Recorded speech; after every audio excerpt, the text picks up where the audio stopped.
At this time, I would like to ask our IT professionals to start the audio tape recordings of the Real Estate Committee meeting of the Board of Commissioners of the Housing Authority of the City of Atlanta, Georgia, also known as Atlanta Housing, and to admit any members of the public who've chosen to listen to the meeting online. The public have been let in and the recording has started. Thank you. My name is Heather Ankrum, and I am Deputy General Counsel of Atlanta Housing. Before the Real Estate Committee meeting is called to order, please consider the following announcements. We welcome the members of the public who have joined us in person in the Pecan Room at the Atlanta Housing Headquarters located at 230 John Wesley Dobbs, Atlanta, Georgia, for this Real Estate Committee meeting of the Board of Commissioners of Atlanta Housing. We also welcome the members of the public who have joined this meeting via audio conference. Please be advised that any members of the public who wish to address the Real Estate Committee during the time for public comment period must have signed up on the public speaker sign-up sheet at the front of the meeting room prior to the time the meeting is called to order, or have sent in a comment by the time set in the notice of the meeting. A link to the meeting agenda, board resolutions, and presentation materials are available for review by the public by accessing the Atlanta Housing Board Docs link on the Atlanta Housing website at www.atlantahousing.org/notices. Thank you. Good afternoon, everyone. My name is Sarah Kirsch, and I serve as the chair of the Board of Commissioners Real Estate Committee. I'm calling this Real Estate Committee meeting of Atlanta Housing to order. Under Atlanta Housing's bylaws, the Real Estate Committee addresses real estate transactions and related matters involving Atlanta Housing's interests, including acquisition, rehabilitation, modernization, repositioning, revitalization, construction, ownership, financing, tax credits, and disposition of real estate. Today is Thursday, July 16th, 2026, and the time is 1:02 p.m. Can we take the roll to determine a quorum, please? Yes. Chair Sarah Kirsch. Present. Commissioner Matt Bronfman. Commissioner Rosalind Elliott. Here. Commissioner Larry Stewart. Commissioner Bentina Terry. Here. Madam Chair, there is a quorum. Thank you. All right. The agenda has been presented for the committee to review and comment. Any proposed changes to today's agenda? No. Hearing none, may I have a motion to adopt the agenda? So moved. It has been moved by Commissioner Terry and seconded by Commissioner Elliott. Any discussion? Hearing no discussion, I'll call for the vote. All in favor, please indicate by saying aye. Aye. Aye. No opposed, no abstentions, motion carries. The minutes of the Real Estate Committee meeting held on May 20th, 2026 are before the committee for review and comment. Are there any proposed corrections to the minutes of the meeting? All right, hearing none, may I have a motion to approve the minutes from the Real Estate Committee meeting held on May 20th, 2026? So moved. Second. It's been moved by Commissioner Elliott and seconded by Commissioner Terry. Any discussion? Hearing no discussion, I'll call for the vote. All in favor of the motion, please indicate by saying aye. Aye. Aye. There were no opposed, no abstentions. Motion carries. Do we have any members of the public who signed up to speak or provide comments in advance of the meeting? Madam Chair, we have no one that has signed up to speak before the meeting, nor did anyone submit email requests. Very good. That ends the public comment portion of the meeting, and I think that makes us ready for our first resolution. Before you is a copy of Resolution 2629, which seeks authorization of initial business terms to submit a mixed finance development proposal and disposition application to the United States Department of Housing and Urban Development, and to provide a loan commitment, an option to ground lease, and a pre-development loan for Bowen Homes Phase 4. Very good.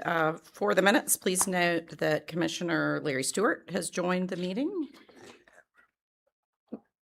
And with that, may I have a motion to adopt resolution number 2629? Second. It's been moved by Commissioner Elliott and seconded by Commissioner Stewart. Ms. Hadari, good afternoon. Good afternoon. So we come before you today seeking approval of the initial business terms and authorization to take actions to move toward the financial closing for Bowen Block D. This authorization includes providing a loan commitment in an amount of $8,282,795 for a term of 42 years to submit the HUD disposition application as well as the mixed finance development application or the mixed finance development proposal, as well as provide a pre-development loan and then take all other actions necessary to support the closing. So just a little bit of background about our Bowen site. It consists of 74 acres. Our development partners are McCormick, Barron, Salazar, and the Benoit Group. We partnered with the city in 2023 and were successful in obtaining a HUD Choice Neighborhoods implementation grant in the amount of $40 million. This is providing $40 million to create 756 units on a portion of the Bowen site, and the larger transformation plan is to create 2,000 new units at the site. So I want to give you background on our progress up until this point. So we closed the Bowen Phase 1 in December of 2024, and it will complete construction in December of 2026. We closed Bowen Phase 2 in June of 2026, and we are pushing to be underway with construction. So we closed about a month ago. And then for Block C, they were successful in submitting a 9% low-income housing tax credit award application in May of 2026. Block D was successful in actually getting a 4% low-income housing tax credit award in March of 2026. So there's a lot going on for Bowen this year. And so this action will allow us to move forward with the financial closing for Block D. Just a context map of the Bowen site and its location. It's in MPUG, Council District 9, and the council member is Dustin Hillis. This shows you specifically the HUD Choice Neighborhood Implementation Grant site boundaries, so it highlights the 6 phases. For Block D, this is our unit mix. We're creating a total of 164 units, and 44 are going to be AH assisted using the HUD Restore Rebuild program. This is the sources and uses for Block D. The total development cost is approximately $59,959,967. And our projected value for The 20 years of rental assistance is $18,882,994. Part of our request is a pre-development loan to the Benoit Group. They're the developer for this phase. The amount of the pre-development loan will be $2,232,374, and it's only for HUD eligible cost, and we only provide up to 75% of those costs. So again, we come before you today to seek your approval of the initial business terms as well as take authorization to support the actions necessary to advance toward a financial closing. And Thank- Madam Chair, that concludes my presentation. I anticipated that, yes. Any questions, comments, discussion from the committee? It's really great to see such quick progress. I'll just say that, looking at the map and know that the team is just checking them off, right? Really, really encouraging to see. All right, hearing no further discussion, I will call for the vote. All in favor, please indicate by saying aye. Aye. Any opposed? Any abstentions? Motion carries. Thank you. Before you is a copy of Resolution Number 2630, which seeks authorization to extend the term of the Home Flex Assistance Payments Agreement for Columbia Colony Senior Residences. May I have a motion to adopt Resolution 2630? So moved. Second. It's been moved by Commissioner Terry and seconded by Commissioner Stewart. Welcome back. So we come before you today seeking approval to extend the Home Flex Agreement for Columbia Colony Senior Residences for a term of 5 years, and this is in connection with the property sale. Just a little bit of background about the property. This property was developed in 2001. It offers 122 units and is for seniors age 62 and older. The current owner is PC Columbia Colony LLC, which is an affiliate of Peak Capital. The current property manager is Peak Living LLC, and the new owner that is purchasing the property is BG Atlanta Owner 2 LP, which is an affiliate of Balsam Green. The proposed property management firm will be RPM Living LLC, and the existing term of the Home Flex agreement expires May 25th of 2027. Again, this action is to support this transaction where a new owner is acquiring the property and their intention is to then pursue a 4% low-income housing tax credit allocation. So just a little bit of background about the new owner's experience. Again, the entity is BG Atlanta Owner 2 LP, and they're an affiliate of Balsam Green. So Balsam Green was founded in 2024, and they have extensive expertise in acquisition and development, and they have a combined experience of about 45 years. And so the team has done preservation and new construction for acquiring and amassing 9 developments that total approximately 1,852 units. They have executed transactions that involve low-income housing tax credits. The founder is Mark Leverty, and he has extensive experience. And they selected RP Living LLC to be their property management, to do property management services. And RP Living is one of the largest multifamily management firms in the country. This is a picture of the property. This is a site map just showing its location. It's in MPUR. The council district is 11, and the council member is Wayne Martin. Here is the affordability concentration map. So within a mile radius of this particular property is the Stonehogan Villas and Flats. Those were two of our co-investment development projects that are currently under construction. And so there are approximately 448 affordable units within that mile radius. As I mentioned, the property offers 122 rental units, 62 are AH assisted, and then 37 are non-AH assisted affordable units, and 23 are market rate.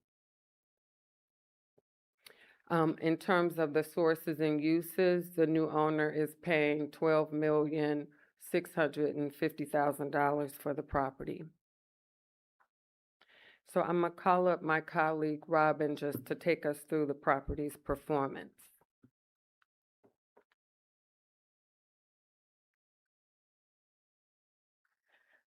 Good afternoon, everyone.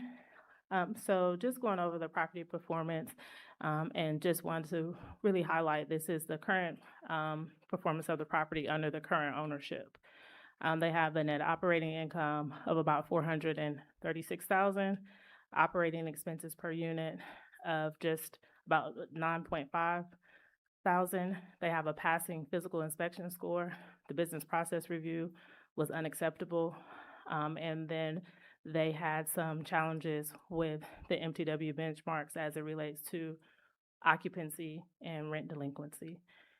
The occupancy and uncollected rent benchmarks were just really due to the unit turns being slower than I guess less than ideal in terms of a timing standpoint. And the property just really not staffing, the staff not properly tracking and enforcing rent collections.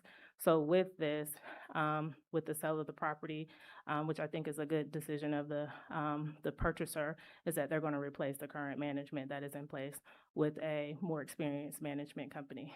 And the same goes for the business process review in terms of their scoring on the most recent review.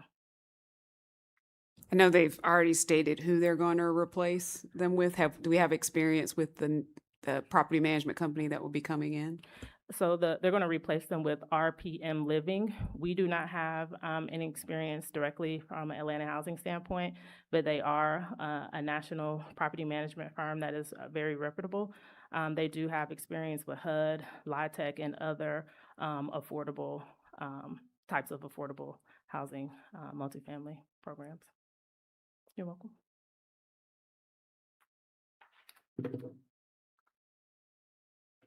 And so the reason for the request is to continue to provide AH subsidy for a 5-year term and support the provision of affordable housing units at the site. And then the actual investment in terms of subsidy for that 5-year term is approximately $4,166,426. And so we seek your approval to extend the Home Flex agreement for Columbia Colony senior residents for a term of 5 years. Madam Chair, that concludes my presentation. Thank you. Questions, comments, discussion? Appreciate the additional background on the partners. It's always just good to have. So, all right. Hearing no questions, all in favor of the motion, please indicate by saying aye. Aye. Aye. Any opposed? Any abstentions? Motion carries. Thank you.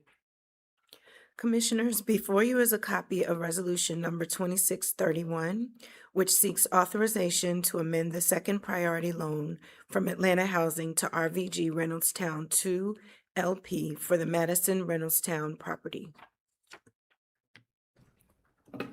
May I have a motion to adopt Resolution 2631? So move. May I have a second? All right. Moved by Commissioner Stewart and seconded by Commissioner Elliott. So we come before you seeking authorization to amend our Atlanta Housing subordinate loan for Madison Reynoldstown And specifically, we're requesting to modify the term of the existing loan in order to satisfy the owner's lender's requirements and to take all action necessary, including seeking HUD approval to support their final perm loan conversion. So just a little bit about the property. Madison Reynoldstown was one of our co-investment projects. It offers 116 units and it completed construction in 2024. The owner is RVG Reynoldstown 2 LP, and they're an affiliate of Rhea Ventures Group LLC. The property management is Kayak Management, Inc. The property, the Home Flex agreement term expires in November 3rd of 2039, and our ground lease term expires December 1st of 2096. This is a picture of the existing Madison Reynoldstown property. This is a site map. It's located in MPUN. The council district is 5, and the council member is Liliana Bakhtari. In terms of the affordability concentration, there are approximately 249 AH-assisted units located within a 1 mile radius of the property, and there are approximately a total of 476 units. Can I ask a quick question about the affordability concentration? It doesn't have to do with this one, but it just struck, is there a right number or right percentage for this, or is it more just informational? Does that make sense? It's giving information on the concentration in a 1 mile radius. At one point in time, we didn't share that, and it was a request that was made by board members to have a better understanding of the level of concentration within close proximity. So would there be a number that would be too much, or no? Is there a benchmark for when you feel like there'd be too many units within a 1 mile I radius? think it's a good question. Let us talk about it internally. Yeah, let us talk about it internally. I'll just add that as a board, I think we've had some debate about that as well. And I think our agreement was that we should monitor it. And that maybe now is the time that we, after monitoring it, maybe we have enough information that we can develop a point of view. But I think it's contextual. I think I don't know that there's a hard and fast number, but it's something we at least wanted to keep our eye on. Is that fair? Yeah. And I'll give at least more context. I know I was at least one of the people that was asking for this. And part of it was that, particularly on the west and south sides of the city, we were always, rarely do we say no for these meetings, but the yes is based on what the need is today, but still not having a good understanding of when too much is too much. And that it then continues the cycle of not having the kind of investment, the kind of, I guess, affordability mix that you would want to have in a healthy, thriving neighborhood. So agreed to what I think Sarah just said, is maybe now is the right time for us to really think about when we would say no. I don't think that we need to do that with this particular one. I know you're not asking that, but it's a worthy question, and we'll take that forward. I know that our CEO is chomping at the bit, but she has to stay quiet today, and so I'm gonna end it. I'm gonna end it there, so that I don't get us in any trouble. But just know that I know that you have a thought, and you're on top of it. Good discussion. Back to you, Ms. Sodari. So this is information on the unit mix. As I mentioned, the property offers 116 units. 46 of them are AH assisted and 70 are non-AH subsidized affordable units. So the property is 100% affordable.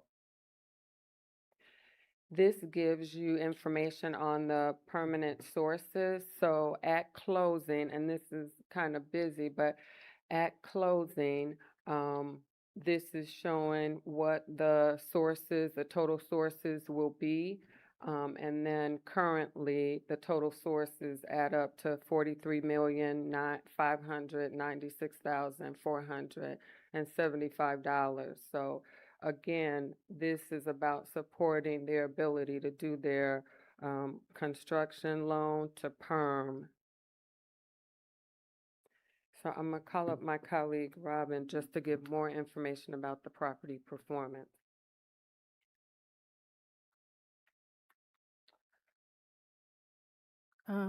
So with this property, the net operating income is about 461,000. They have operating expenses of just over 7,000. A passing physical inspection score. Business process review has not been conducted yet, the initial. And they've had some challenges with occupancy, rent delinquency, as well as emergency work orders. Just to give some more context here, the property was onboarded to the HomeFlex program in November of 2024. And so that's, around the time where the property was placed in service and had to go through stabilization in connection with lease up. And so during that first year, initial year, usually a business process review is not conducted until 12 months after the property has been in service. And so we're anticipating that this initial business process review will occur within the first quarter of FY27, so by September 30th. So the property did experience some staffing challenges where they had some staffing shortages. They had at one point in time just one property manager on site. And so they didn't have like leasing staff and the appropriate staff. And so they were using temporary staff to fill those gaps. We still are seeing some challenges there. They still are having some staffing challenges, but they are working to get the appropriate level of staff in place. And so they have implemented temporary staffing solutions, but we would like to see permanent staffing solutions there. And that will, stabilize the operations and improve resident service, strengthen collections, and enhance occupancy and things of that nature. But with this property, just overall, because this is just focusing on the MTW benchmarks, this was a property that has been highlighted just amongst peer groups as we're talking about the property that they've had some issues with lease up, just overall, even due to on the LIHTC units that are not assisted by And so that's just something that's, happening within the industry, trying to find qualified participants to lease up the units that are not receiving assistance. And sometimes those residents move in and are unable to pay rent. And so it causes a lot of challenges for management staff as well as strain on the property. All right, two questions. First question is, I get why we didn't do the BPR during the fiscal year in 2025. It just came on board. Is there any time frame that, say if you miss something that comes online and then it's seemingly a gap of like a couple of years that could have been involved in trying to help them shore up some of the challenges if we were able to do it, but I'm not familiar enough with that, whether or not that process needs 2 years or so of time in order to get there. But maybe, I know we've talked about how do we get ahead of some of these ones where we get some of these issues, and I just want to maybe refresh for all of us maybe how that works. So currently, we are moving toward having some third-party consultant help us to look at all of our processes and refine them, and the BPR is a big one on our list. In addition to trying to make sure that we're assessing the property's performance on more frequent intervals. But again, we got a consultant that we're trying to bring on board to help us look at all of our processes globally so that we can help improve the property's performance and give them that guidance more frequently. Okay. Second question, specific to this property, not about AH at all. But it seems curious to me that I think I'm hearing you say they're having problems finding people who qualify to be at this location. I know that the fight that was made to get this built and in the location it's in is right off the Beltline. It's right in what I think is an extremely desirable neighborhood. Um, is there anything that I don't know if there's anything we can do to help support, or I'm trying to put my head around why that would be a challenge, and it may be a thing to take offline. I don't want to necessarily fully try to figure that out here, but it may be something that's worth asking some questions about to figure out. Because I wouldn't want us to, I mean, we're providing subsidy to make it so that people who can get affordability can stay in this area. So I just want to make sure we're learning whatever lessons are necessary. So next time we want to do something like that, we don't run into that as a barrier.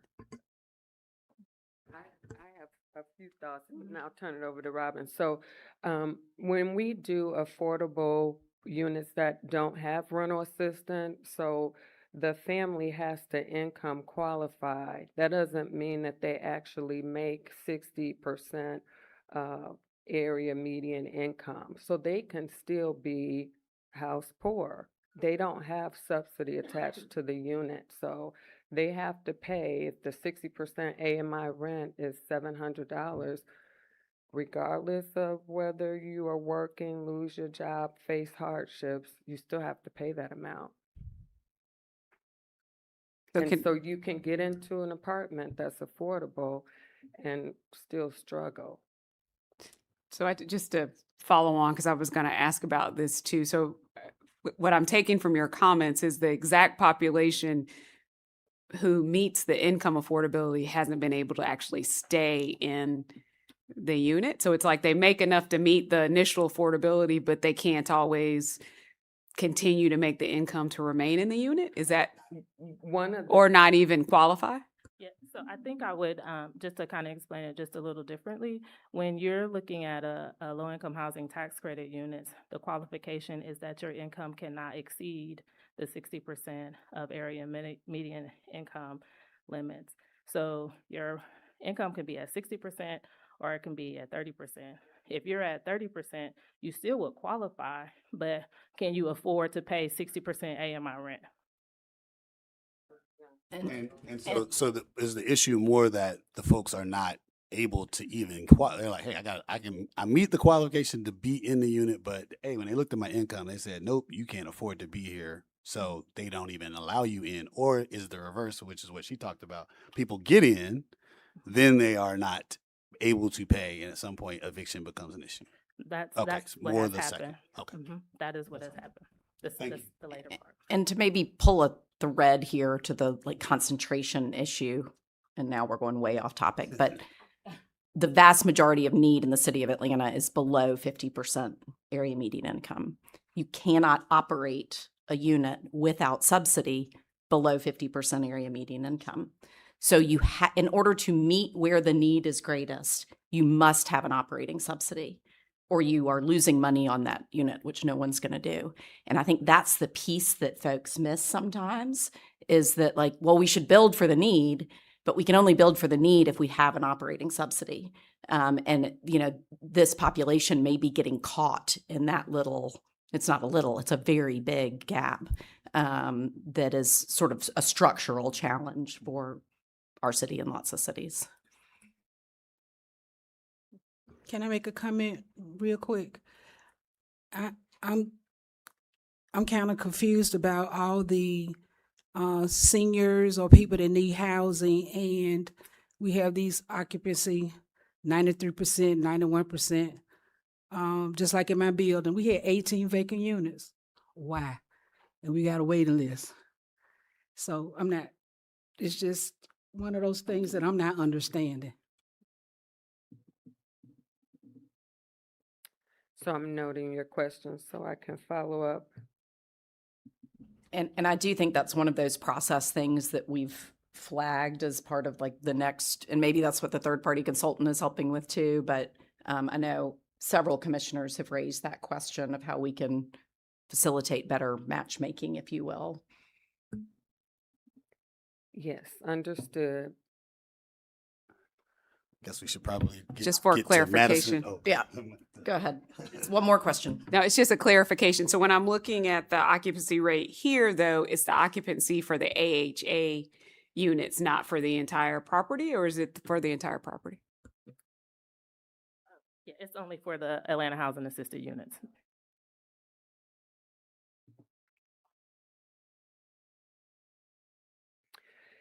This is more information about this restructure. And so the existing term of our loan is, it matures June 2nd of 2065, and the interest rate was 3%.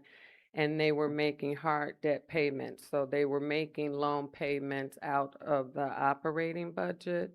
And what they're proposing in the annual payment was $340,000.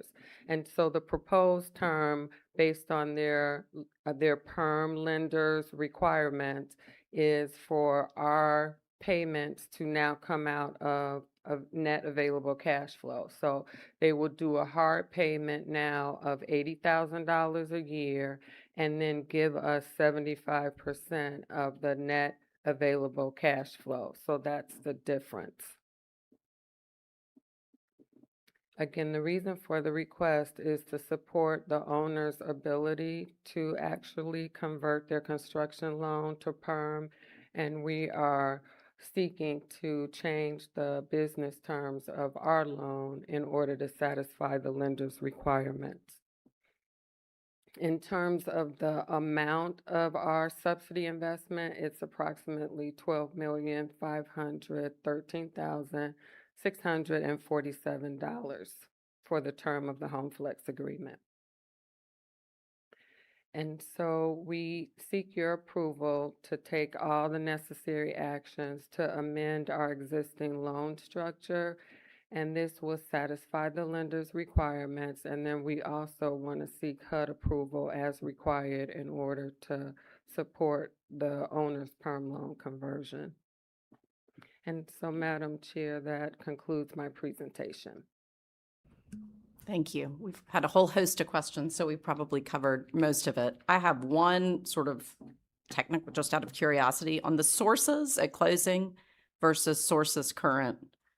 That kind of $6 million difference, is that because have costs gone down, or is it because of where it is in the, what's driving the overall $6 million difference in sources? So post-closing, the owner had to go out and get additional financing just to support the construction cost. And so that is some of the additional sources. And then now they're having to get enough permanent sources to pay off that construction loan. But the sources, the closing is what occurred in 2024? No, it should have occurred in 2022. I'm sorry. Okay, I was just going to go back Yeah. to that slide. Keep going back. Yep. So the sources at closing, though, this shows exceeded the current sources. I'm sorry, the column headers were flopped. Yeah, And they all were of my switched. questions Yes. now do not exist, so. Yes.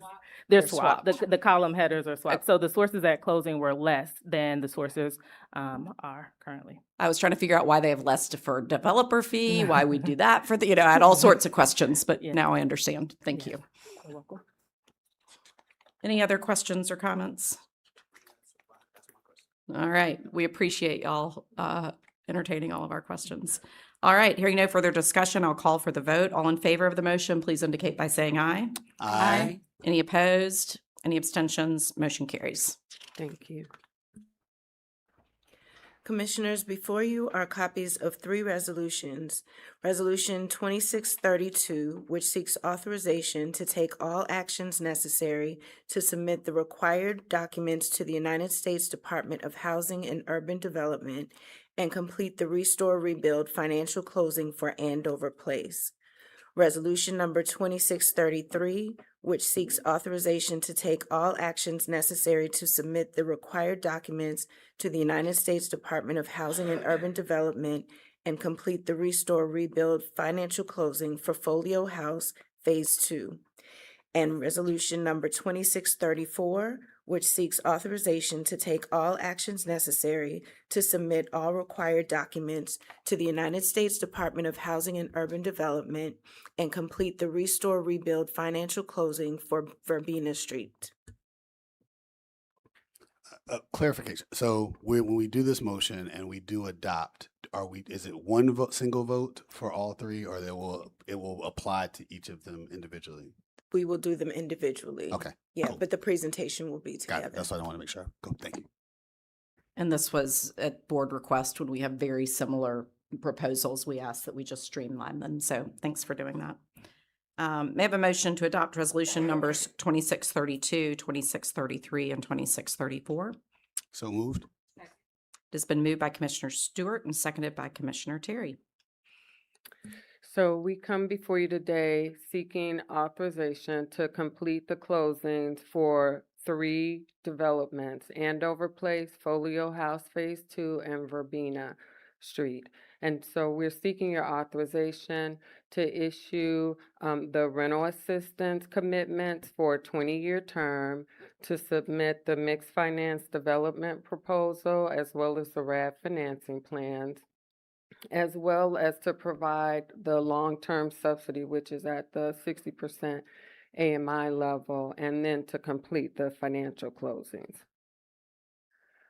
Just a little bit of background about the Atlanta Housing Restore Rebuild. It was previously referred to as Faircloth to RAD. We issued a NOFO in November 2023, and these 3 development projects were submitted to us for evaluation. So we got Andover Place, July 15th of 2024. We got Folio House, July 14th of 2024. Verbena's application came to us April 8th of 2024.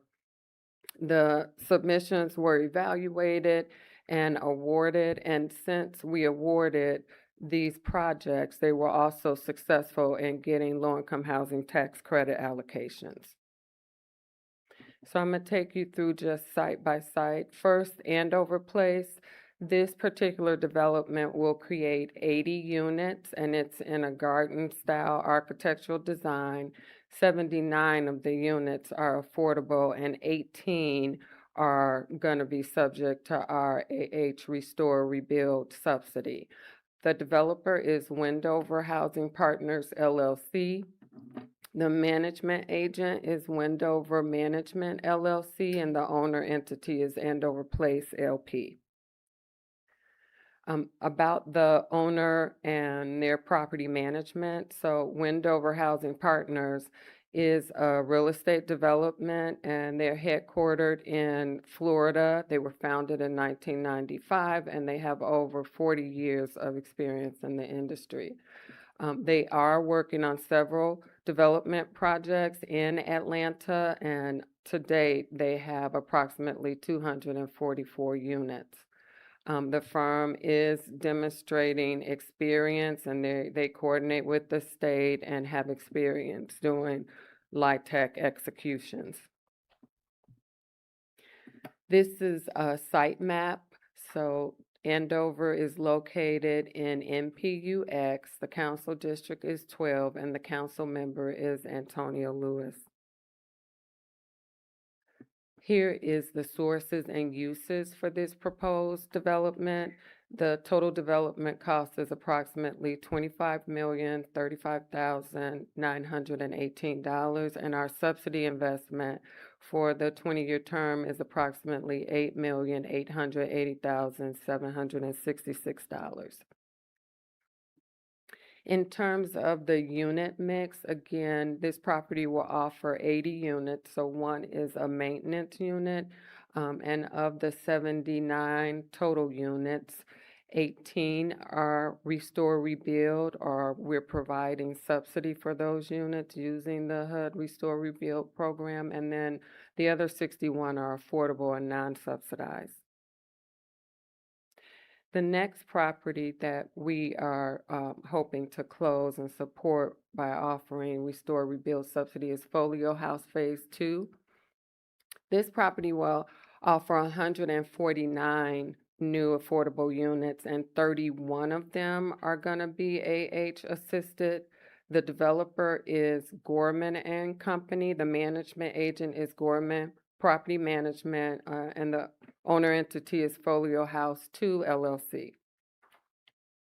Just a little bit of background about the owner as well as the property manager. So Gorman Company is a national affordable developer. The firm was founded in 1984, and their Southeast regional office is located here in Atlanta. They have experience creating affordable housing, began in 2019 with a 9% award, and since then they've expanded to a number of states, and they have secured 12 LIHTC awards. As of June 2026, they have 3 developments that are operating or under construction, representing 423 units. And then they have an additional 6 projects in their pipeline. So this is the site map showing the location of Folio House Phase 2. It's located in NPUM, Council District 2, and the council member is Kelsey Bond. In terms of the sources and uses, the total development cost for this development is approximately $72,878,028. And our subsidy investment is $14,598,352 for a 20-year term. Here is the unit mix breakdown. Again, this property will offer a total of 149 units, 31 are AH assisted, and 118 are non-subsidized affordable units. So the third one is Verbena Street. This property will offer 240 rental units, of which 48 will be AH Restore Rebuild units. The developer is LDG Development. Their management agent is Gateway Property Management, and the owner entity is Verbena Family Development LP.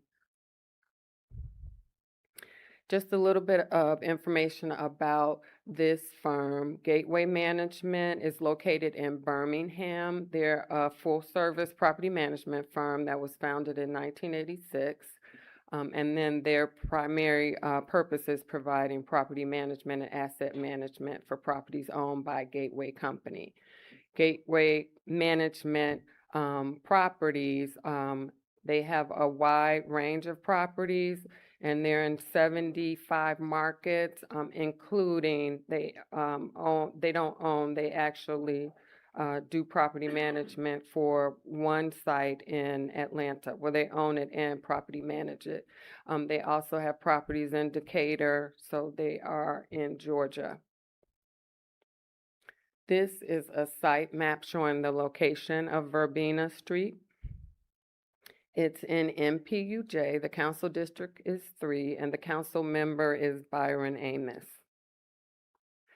This is the unit mix. So as I mentioned, this property will offer 240 new rental units. 48 will be AH Restore Rebuild Assisted, and the other 192 will be affordable non-subsidized units. This is the sources and uses. The total development cost is approximately $80,352,778. Our subsidy investment for a 20-year term is approximately $25,032,656. And so the reason for our request is to support the creation of new AH assisted units as well as affordable units in 3 specific developments that were awarded low-income housing tax credits. And so we seek your authorization to complete the necessary actions and support the closing of Andover Place, Folio House Phase 2, and Verbena Street. All right, thank you. Any questions, comments, clarifications from the committee? Only comment is that I'll be abstaining from the Folio House vote as a function of business arrangement. So. Thank you. All right, and as introduced, we will be taking these one at a time, so I'm going to call for 3 votes. So hearing no further discussion, I will call for the vote on Resolution 2632. All in favor of the motion, please indicate by saying aye. Aye. Any opposed? Any abstentions? Motion carries. Hearing no further discussion, I will call for the vote on Resolution 2633. All in favor of the motion, please indicate by saying aye. Aye. Aye. Any opposed? Any abstentions? Aye. Motion carries. And hearing no further discussion, I will call for the vote on Resolution 2634. All in favor of the motion, please indicate by saying aye. Aye. Any opposed? Any abstentions? Motion carries. Thank All you. right. Thank you.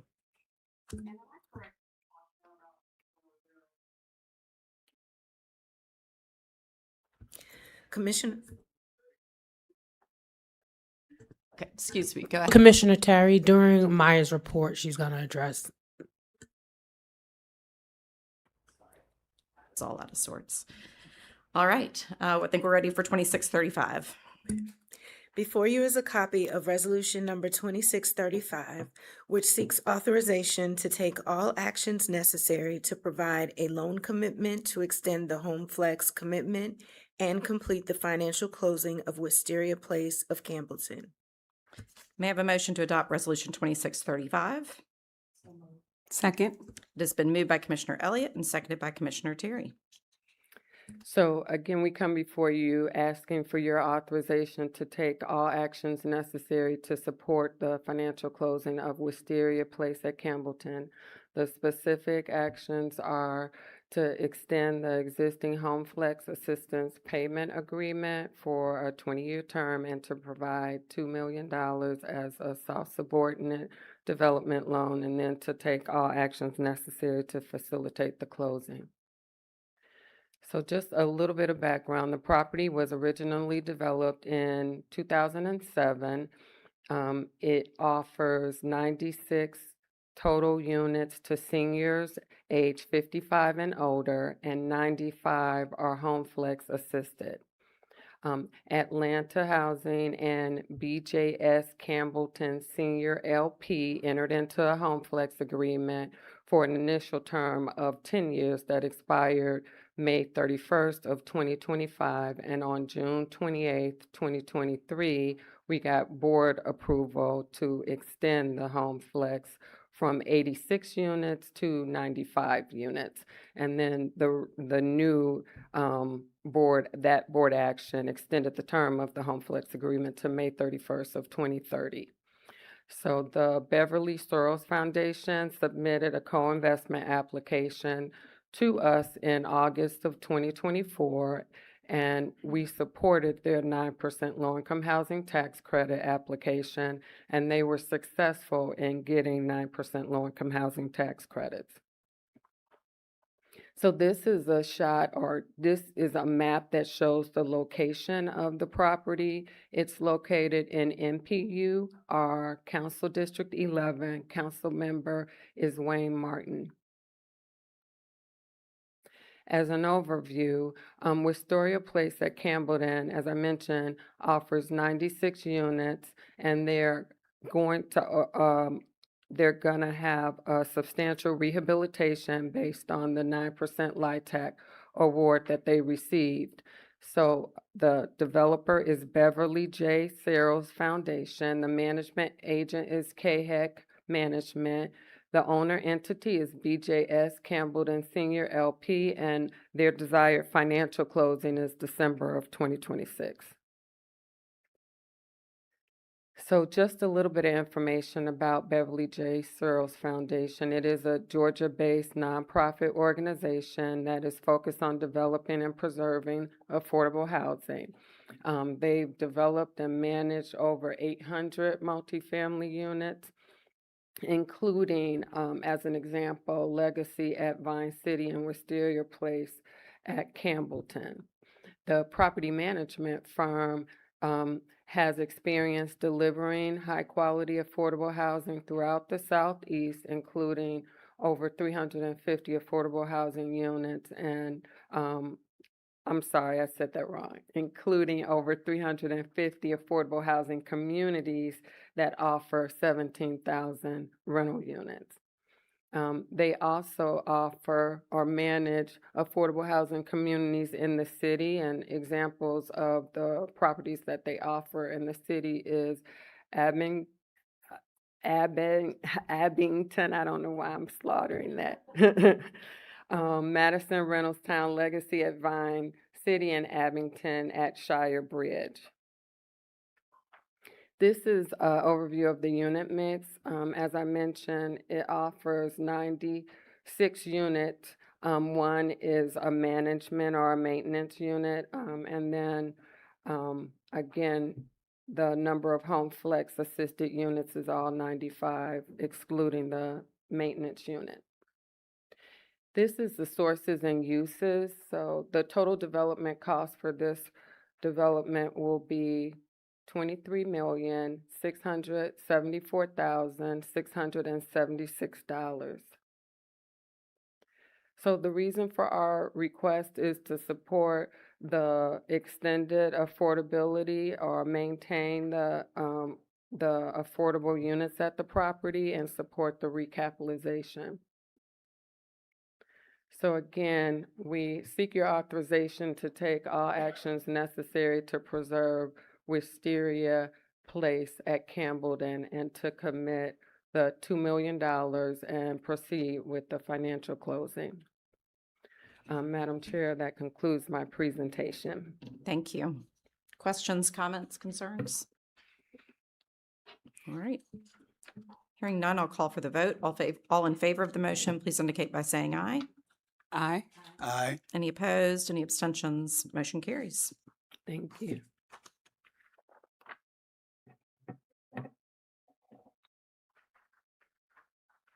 I was convinced we had one more, but we do not. Excellent. All right. I think we've had some good, robust discussion. I was satisfied with the answers to all of our questions, other than those that we need to have follow-up on. I suggest we move forward with all of them on the consent agenda, unless there's one that someone wants to pull. Do we need to We can't do it.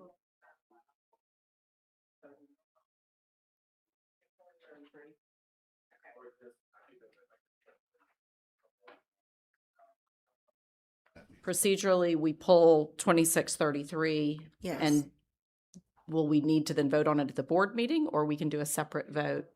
You would, yes, a separate voted at the regular board meeting. Okay, very good. So I'll just pull it from the consent agenda. Thank you. All right, please be advised that the Board of Commissioners' September 22nd, 2021 meeting, the board approved the consent agenda protocol. The committee will now address the resolutions presented today for consideration for the consent agenda.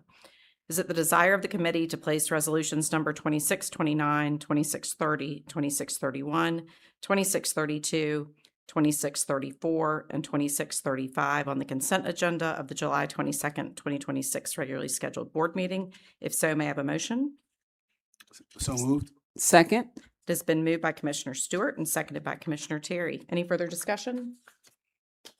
All in favor of placing resolution numbers 26, 29, 30, 31, 32, 34, and 35 on the consent agenda, please indicate by saying aye. Aye. Aye. Any opposed?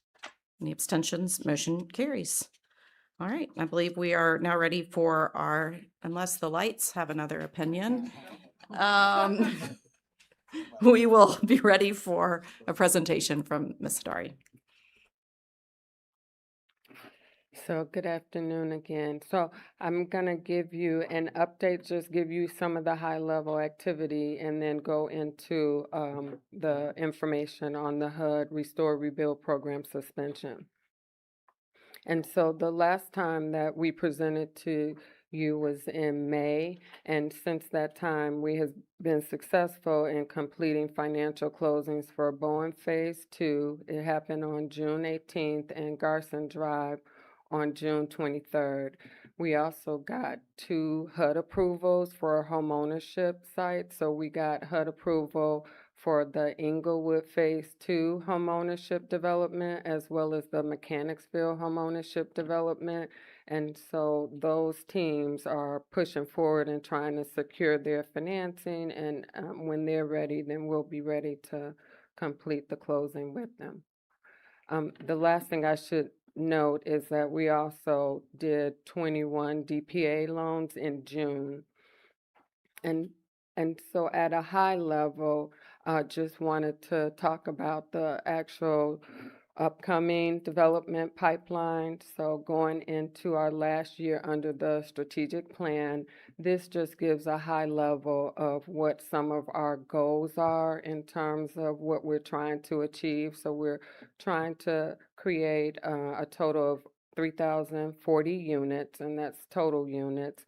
We have a robust pipeline that is approximately 28 development phases, and it's preserve and create. And then this gives you kind of the breakdown on when the closings would happen and when those units would be counted.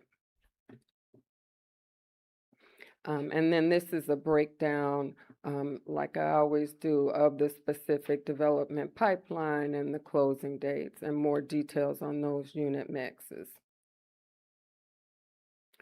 So I want to just give information about the HUD Restore Rebuild suspension. So the HUD Restore Rebuild program was previously called Faircloth to RAD.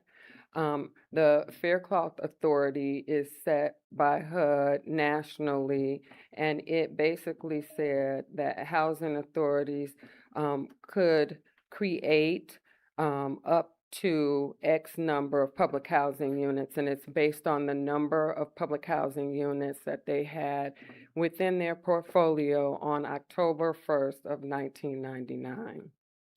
And so at that moment in time, Atlanta Housing had 13,310 units, and that set the Faircloth limit.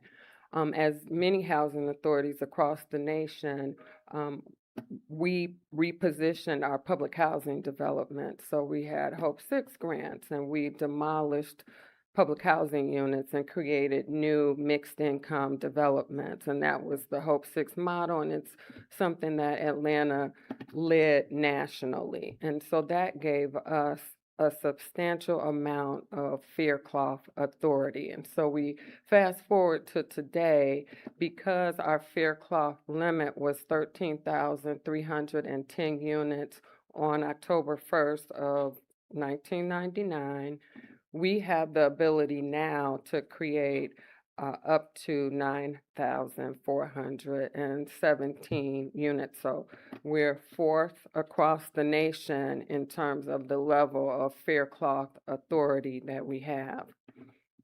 On May 12th of 2026, HUD issued a memorandum stating that they were suspending the Faircloth to RAD, or they were suspending the Restore Rebuild program nationally. And on that day, and in that memorandum, it said that housing authorities could no longer submit applications for what we call a NAR, and that's an acronym for Notice of Anticipated RAD Rent. So it's HUD, when you submit the application, HUD responds and basically tells you, okay, we received your application and we're setting aside rents at the level requested for the number of units requested for a specific development.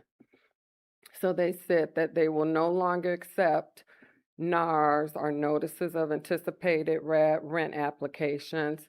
And in order for us to keep the ones that we did submit before that date, we had to meet specific conditions, or per the memo, they would void the NARs for the projects that didn't meet those specific conditions.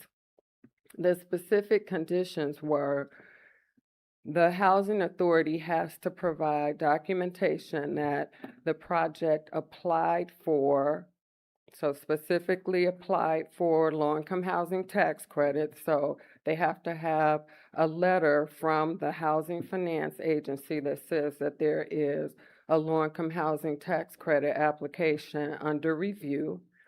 They have to submit a mixed finance development proposal if they don't do the evidence that there's a low-income housing tax credit application. If we can't meet those two conditions, or we have, closed on it. If we don't meet those conditions, then the NAR will be voided. And so our experience with the HUD Restore Rebuild program, we submitted 48 NARs to date. So we submitted 48 NARs. We've submitted applications. We have the highest number of applications nationally. So to date, we have the ability, just in terms of the projects that submitted for low-income housing tax credits, we have the ability to advance 17 developments in our pipeline. And we say 17 because they either got a tax credit award, or they applied for tax credits, or they are in the queue to close, so we have a very strong mixed finance development proposal. So of the 48, we don't count 3 of them because they already closed, and that includes Bowen Phase 2. So Bowen Phase 1 was subject to the HUD Restore Rebuild program, so is Bowen Phase 2, so was Civic Center. So of the 45 remaining developments that we submitted NAR applications, 2 are on the trajectory to close. So the 2 are 5 Peachtree. We currently are working to close that in the next 60 days. So we submitted the mixed finance development proposal already. Everybody's working hard in order for us to continue to do submissions and get that closed. The second one is Asbury Point. Asbury Point, we hope we are like weeks away from closing, but they are so far in the process, we've already submitted the mixed finance development proposal and the evidentiary, so we're close to getting a HUD approval letter. 3 have firm financing, and we have the ability to do development proposals, and their financing doesn't include low-income housing tax credits. And 9 actually either has a tax credit award or applied previously for low-income housing tax credit, and this includes projects that we supported in the 9% low-income housing tax credit round in May. And so those 12 are in good shape.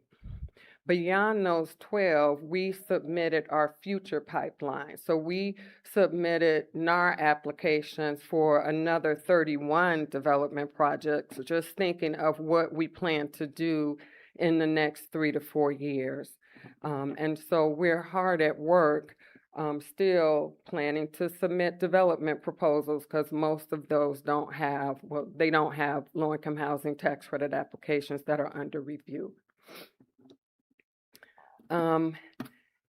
So in terms of, I think I may be talking about stuff that is on future slides, but so for us, the financial impacts of the HUD suspension of the Restore Rebuild program are huge.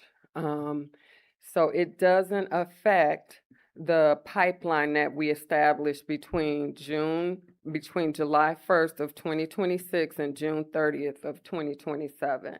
There's no effect because those projects are, already in the queue. Most of them have their tax credit awards if the LIHTC was in the financing, so it doesn't affect them. Again, it affects us because we have legally binding agreements with development partners that contemplated our assistance in order to create the new unit. So we have exposure to the tune of 1,563 units. It affects 7 phases of development that were contemplated for, several years out.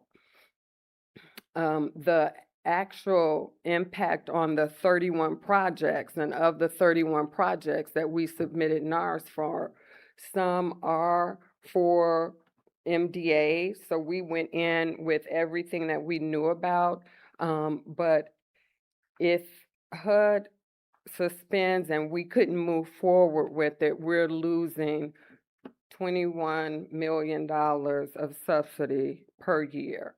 So we have been counting on this resource to support our development pipeline for the next several years. And technically, this is just a piece of, this is just 2,208 units. We really have fair cloth authority that exceeds that. So it significantly impacts us.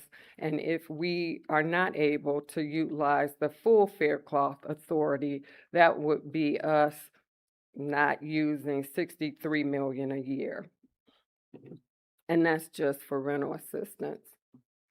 And so some of the things that we've been doing, I kind of outlined, the three kind of risk levels that we put our development projects in, where we submitted NARs.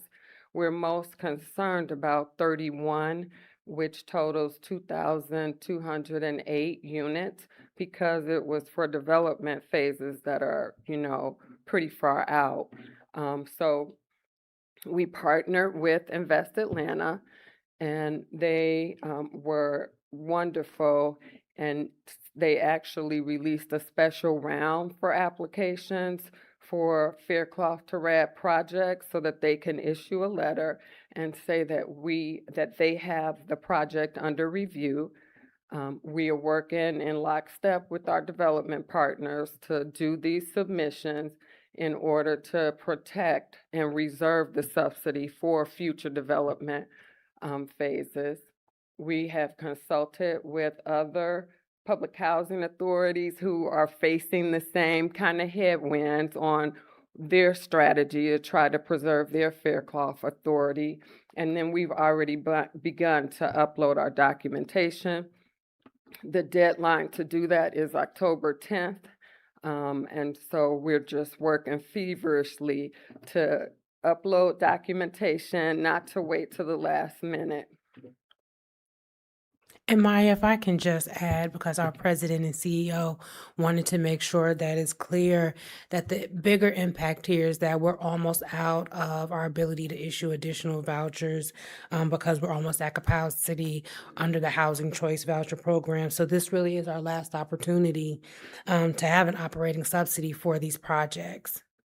Yeah, and again, we led the nation in submitting NAR applications, and so we really are fighting to keep that subsidy available for our future development projects.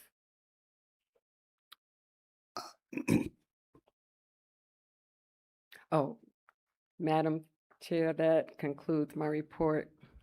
Thank you. I'm sure we all have lots of questions, but Chairman Stewart? Well, I may let the questions go.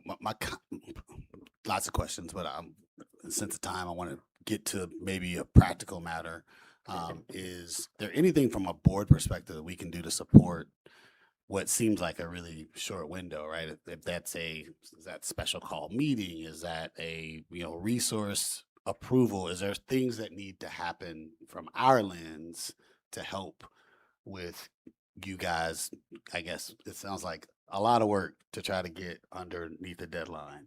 So I wanted to maybe just pose that, and maybe that's an offline, but just something to offer before we get too far away from it. We will definitely follow up with you.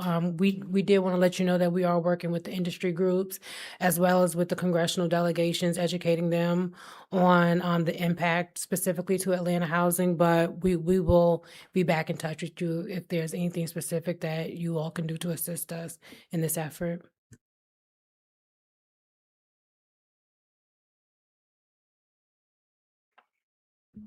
Any other questions or comments? I think our CEO has.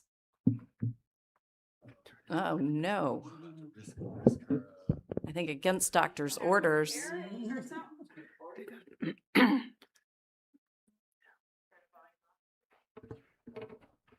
Yeah, if we can just have our IT team turn the volume up. So a couple of things.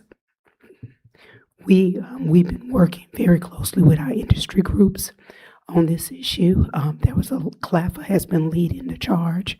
There was a letter that was sent to HUD, basically, I don't want to say denouncing, but basically stating the concern that this has for the entire industry. And there was also a request for HUD to rescind the memo. The memo was sent on May 12th, I believe. I think it's important to note that this is an administrative action and not statutory. The Faircloth Authority is already statutory, and unless Congress makes a change, we still have we still have the authority. The question is, when will we be able to utilize it? And so what we're doing is on both fronts. Administratively, we're making sure we move forward as quickly as possible to get the information in, especially on the projects that have low-income housing tax credits, other financing mechanisms in place. In addition to that, we are educating our congressional delegation as well as others because, again, the bigger play is the fact that it's statutory, and we want to make sure it doesn't get reset. In the president's FY27 budget, he actually had within the budget, there was a proposal to rescind and reset all housing authorities back to their original Faircloth Authority as of, I think, October 2027. That proposal is not within the House budget, and we do not believe it will be in the Senate's budget. We are not expecting Congress to approve a budget. We do think that we're going to go into a consent decree. And so we still feel like administratively, while this may be the action that's taken, unless it's statutory, we don't lose that authority. And again, the key to it is Atlanta Housing didn't do a one-for-one replacement of public housing under the original model. And so that's why we have the Faircloth Authority. We activated that authority back in 2023. We issued an RFP. Developers did not want to take advantage of it. And they did not want to take advantage of the Faircloth authorities because the rents are at such a lower rate. It was only until probably the last year and a half when we made it clear that this is really the only ball game, because we're pretty much at commitment, and you'll see that when Abdel does his report, that we had developers come in to take advantage. In some cases, such as Bowen and Civic Center, we've had to augment the rents to get them to a higher level because the level is just so low. And so this is one of the things that disturbs me the most, is that while our current pipeline, what we committed and promised under the strategic plan will happen, that will occur. What disturbs me the most is that this really inhibits our opportunity to create more affordability, because Commissioner Kirsch, as you stated, the only way to serve folks at 50% and below is that operating subsidy. And this is the operating subsidy to do so. So I believe Sharice offered to have different briefings, because I do think we need to have smaller conversations as to how we do the advocacy and the education around this issue. But I just want to share those points. Thank you for sharing that. Go ahead. I think that individual briefings would be very, very helpful. Like, I have a million questions, but they're all up there, kind of a little jumbled around, not for everybody to have public consumption of quite yet. So, and in particular, I'm looking at you, Sharice, because the legal stuff is running around in my head about the contracts we've signed and liabilities and risk and all that other kind of stuff. So it would greatly benefit me to have a conversation about it. Absolutely, and we'll reach out to get those scheduled. Agreed. And I have to think that the Coalition of Tax Credit Developers can be a powerful force as well, as they have contractual relationships. We're going to put you on a limit about how many times you can come up to that mic so you can get that voice better. Yes, ma'am. I think, though, some folks are enjoying that I can't talk. I've been doing my little notes, but that was one of the things that we talked about with CLAFA. We're putting forth the entire agenda and really making sure developers understand that this is not just a housing authority problem. I had a developer reach out to me and say, "Oh my God, what are you all gonna do?" No, what are we gonna do? Because this is gonna change the entire makeup of your project. And as a board, the resolutions that you all have adopted and approved basically say contingent upon financial availability. And so we're working now to make sure, and our development partners have been great, but we are working to make sure everybody's clear and understands that this is more than something that impacts the housing authority. It impacts developers and ultimately impacts our community. But the advocacy groups, from a national standpoint, have really, with CLAVA being the lead, have really tackled this issue as best we can. Thank you very much. All right. I know we are past time and we'll look forward to some smaller discussions and briefings. Any other discussion, questions, comments? Yes, Commissioner, before we adjourn, we did want to just take a moment of personal privilege to introduce to you 4 of our interns that are with us today. As you all know, we have a very robust internship program. And so from the Office of the General Counsel, we have Kanaya Walker, and Kanaya is in her 3rd year with us. I think I saw Alvaro Corrales. He also came down. He's with OGC. And in the back of the room, 2 young men, as you can see, have been working. We have Levi Evans, IT. Yeah, and then we have Isaiah. Yeah, who's also with our IT team. So we wanted you to meet them. And we might have one more who may have just joined. Christy. Okay, and Christy is also back there. We do have 18 interns, and so we will bring them for the board meeting next week so that you'll all have an opportunity to meet with them. But we wanted to recognize the hard work that's being done by those who are in attendance today. Thank you. Hope you all are having a great experience. These are Oh, irreplaceable learning sorry. experiences. Yeah. One other. You may recall during Terry's May report, she mentioned that we were going to work on our ability to live stream the committee meetings. That is being done now. So now all of our committee meetings, in addition to the board meeting, will be live streamed via Zoom to members of the public. So Commissioner Elliott, hopefully that will also assist our residents who would like to attend meetings. They'll now have that ability to do so via Zoom.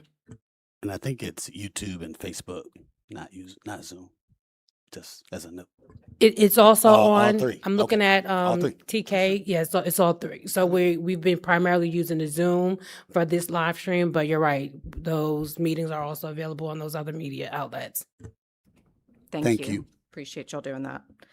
All right. There's no further business of the committee. I think we can call this real estate committee meeting adjourned, and the time is 2:21 p.m.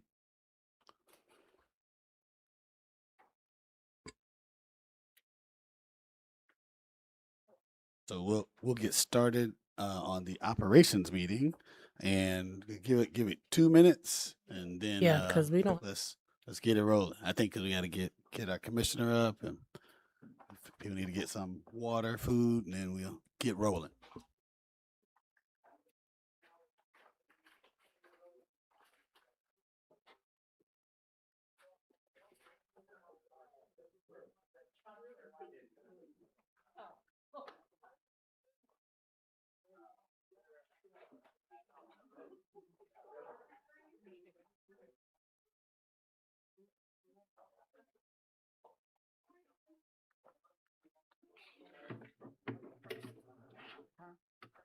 I don't know. I had no idea if we were first or not. I don't know.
We're going to get ready to get the next meeting started, so if everybody can please take your seats.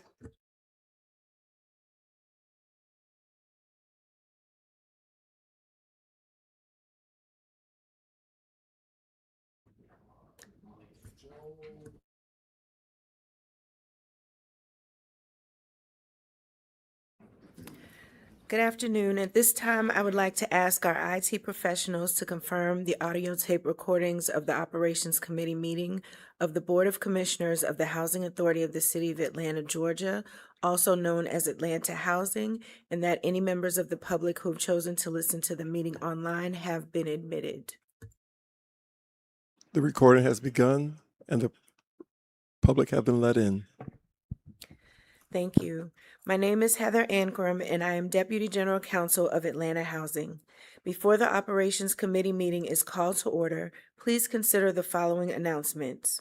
We welcome the members of the public who have joined us in person in the Pecan Room at the Atlanta Housing Headquarters, located at 230 John Wesley Dobbs Avenue, Atlanta, Georgia, for this Operations Committee meeting of the Board of Commissioners of Atlanta Housing. We also welcome the members of the public who have joined this meeting via audio conference. Please be advised that any members of the public who wish to address the Operations Committee during the time of public comment period must have signed up on the public speaker sign-up sheet at the front door of the Pecan Room prior to the time the meeting is called to order, or have sent in a comment by the time set in the notice of the meeting. Comments should be relevant to matters within the authority of the Board of Commissioners or otherwise related to the business of Atlanta Housing. The chair may enforce these procedures to ensure orderly and efficient conduct of the meeting. A link to the meeting agenda, board resolutions, and presentation materials are available for review by the public by accessing the link on the Atlanta Housing website at www.atlantahousing.org/notices. All right. Good afternoon. My name is Larry Stewart, and I serve as the chair of the chair of the Board of Commissioners Operations Committee. I'm calling this Operations Committee meeting of the Housing Authority of the City of Atlanta, Georgia, to order. Under Atlanta Housing's bylaws, the Operation Committee addresses the operational matters and initiatives of Atlanta Housing, including oversight of the operational and development issues relating to Atlanta Housing and its communities, whether they're sponsored, subsidized, or owned by Atlanta Housing, including resident services and related concerns. Also, the oversight of administrative functions of Atlanta Housing, including personnel matters, contracting, and procurement. Today is July 16th, 2026, and the time is 2:33 p.m. Will the General Counsel take roll to determine a quorum? Chairman Stewart, I am here. Commissioner Alvarado, Commissioner Kirsch, Here. Commissioner Martin. Here. Mr. Chair, there is a quorum. Agenda has been presented to the committee for review and comment. Are there any proposed changes? Hearing none, may I have a motion to adopt the agenda? Motion. Second. All right, so moved by Commissioner Martin and seconded by Commissioner Kirsch. Is there any discussion? Hearing no further discussion, I'll call for the vote. All in favor of the motion, please indicate by saying aye. Aye. Hearing all ayes, did not hear any opposition or abstentions. The motion is carried. The minutes of the Operations Committee meeting held on May 20th, 2026 are before the committee for review and comment. Are there any proposed corrections to the minutes of this meeting?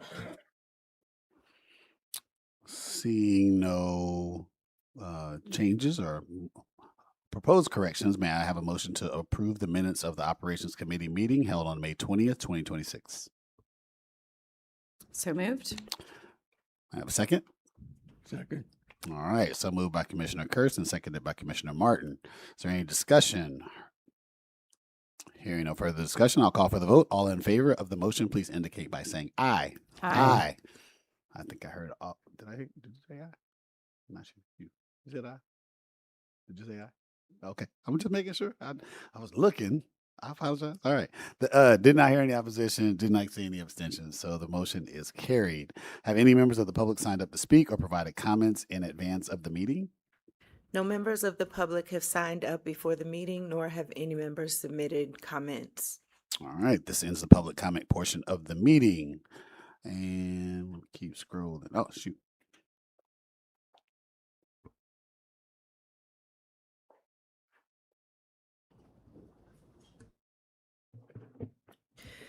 Before you is a copy of Resolution Number 2636, which seeks authorization to adopt a policy providing guidance on programs serving minors. All right, may I have a motion to adopt Resolution 2636? Motion. Second. All right, so moved by Commissioner Martin and seconded by Commissioner Kirsch. Ms. Reyes, you have the floor. Yes, good afternoon, Commissioners. The Housing Authority of the City of Atlanta, Georgia seeks the board's approval to adopt a policy providing guidance on programs serving minors. As you all know, we are seeking to establish a comprehensive framework governing all programs, activities, events, whether directly served by Atlanta Housing employees or volunteers, contractors, vendors, et cetera, where there will be services provided for minors, so anyone under the age of 18. This policy establishes clear standards for child safety, supervision, reporting obligations, as well as training and screening obligations for the agency and anyone who partners with us. We have vetted this program through our insurance broker. We looked at other policies for similar situated agencies and organizations. And what we are seeking to do here is to make sure that all of our business units are operating under the same policy. So we're taking what we're already doing and combining it into one framework that strengthens our compliance and oversight. As you all know, we have been taking a look at agency policies, and this was one of them that we wanted to bring to your attention, in particular because we've been doing a lot of work in support of our resident renaissance. And we know the number of children and minors in particular that are served by Atlanta Housing each year. So we just wanted to ensure that we had a consistent child safety framework for Atlanta Housing that strengthens our governance, accountability, and legal compliance, but most importantly, that we protect children who are served through our programs and by our organization. So a couple of the policy highlights and some information about implementation. So we would have appropriate screening and registry verification to ensure, obviously, we don't have any volunteers who are on the sex offender registry who will be working with minors. This policy will require us to do that verification more frequently than we had previously done. But not only that Atlanta Housing would have to do it, but that any service providers working on our behalf would also have to do it. And many of our service providers already have a policy, particularly those who have mandatory reporters who work for them. But this would standardize what that policy looks like across our providers and our vendors.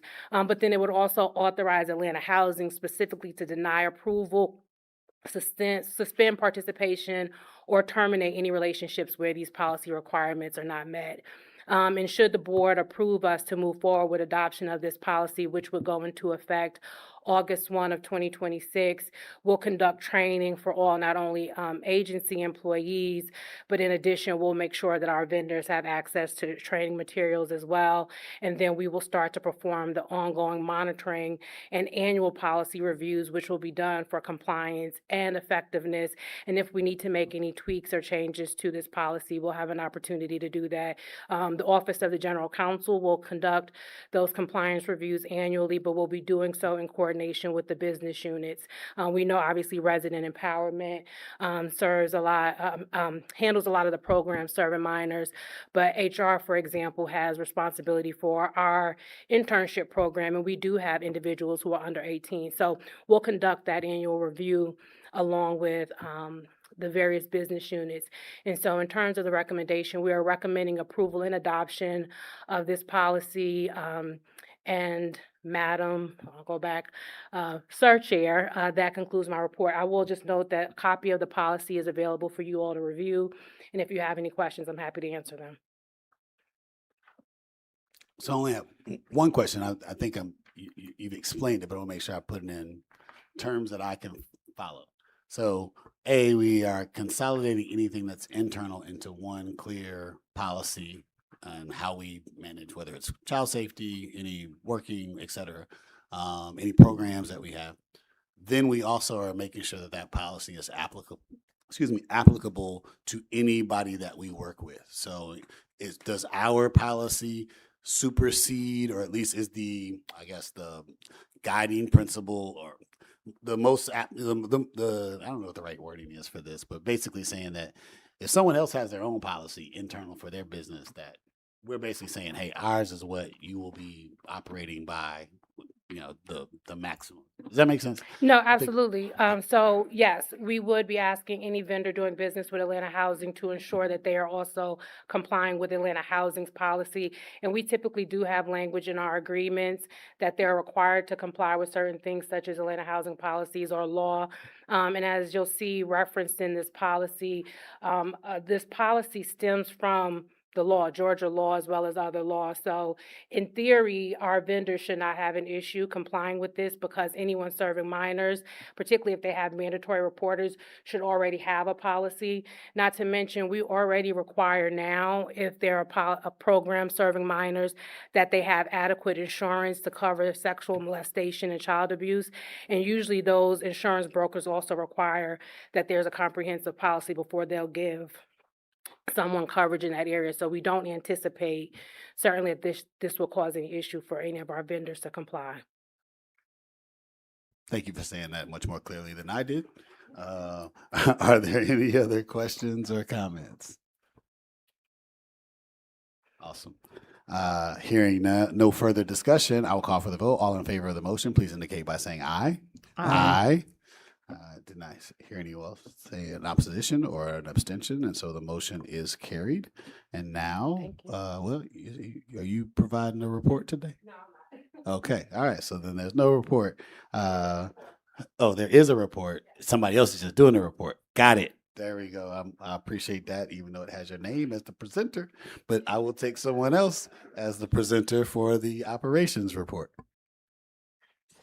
So we don't have a report per se, but we do have a presentation on a module that we recently implemented. So with that, I'll turn it over to Shannon and Ayana with project management and HCV.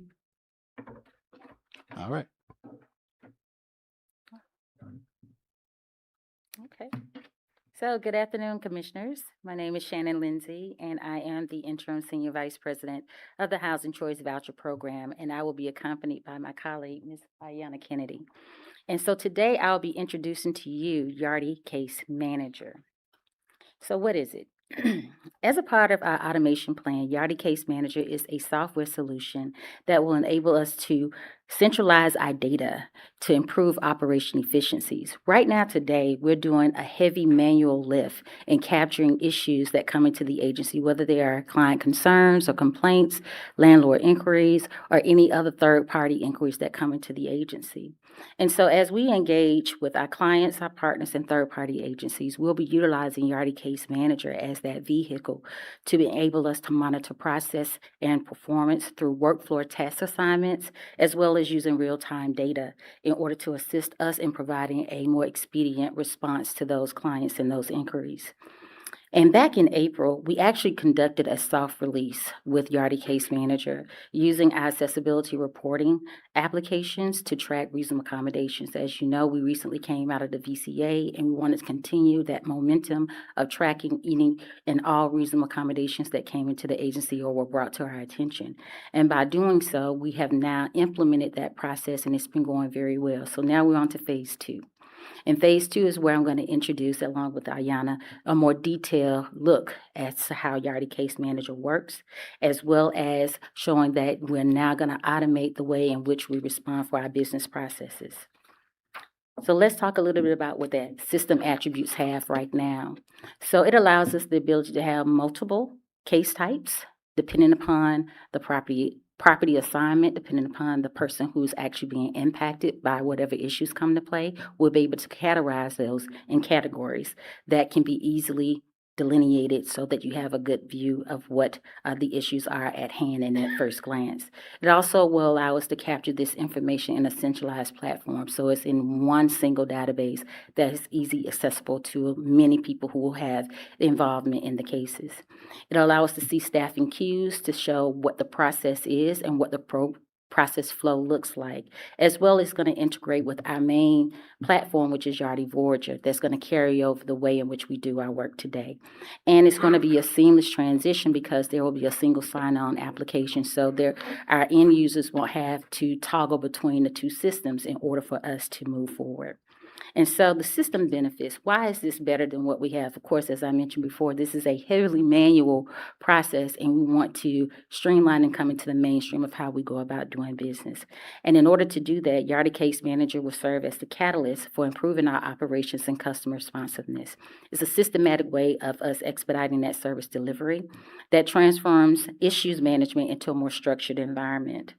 As an enterprise-wide service perspective, it will reduce our silos that we have. We'll be able to increase collaboration between internal and external departments so that we can shift our work from being more responsive into being more measurable so that we can actually measure the impact of the people that we serve. And so for me, from a personal perspective, I had the pleasure of testing it out doing the first dry run. And oftentimes when we have those complaints, I get questioned a lot of times, did we respond? Where did the email come from? What's the context of the email? Did we follow up and follow through? As we learned in our retreat, we talked about follow up and following through. And so this system will allow us to actually see the impact of the work and the people that we serve.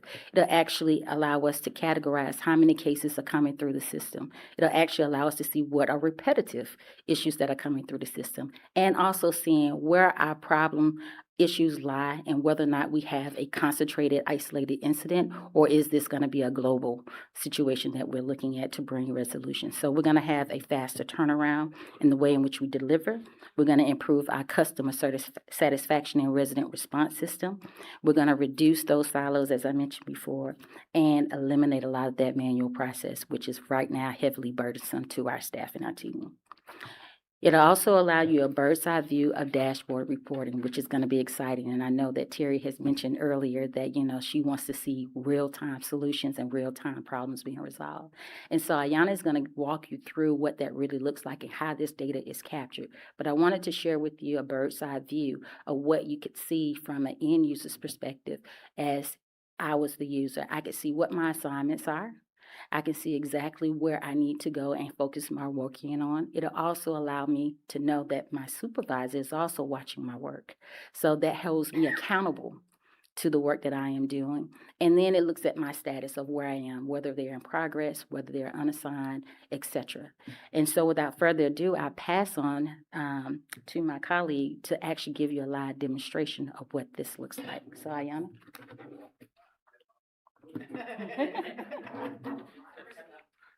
Good afternoon, Commissioners.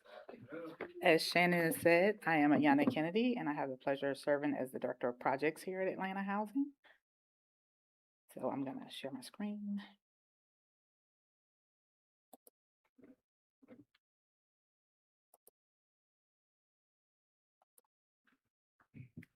Okay.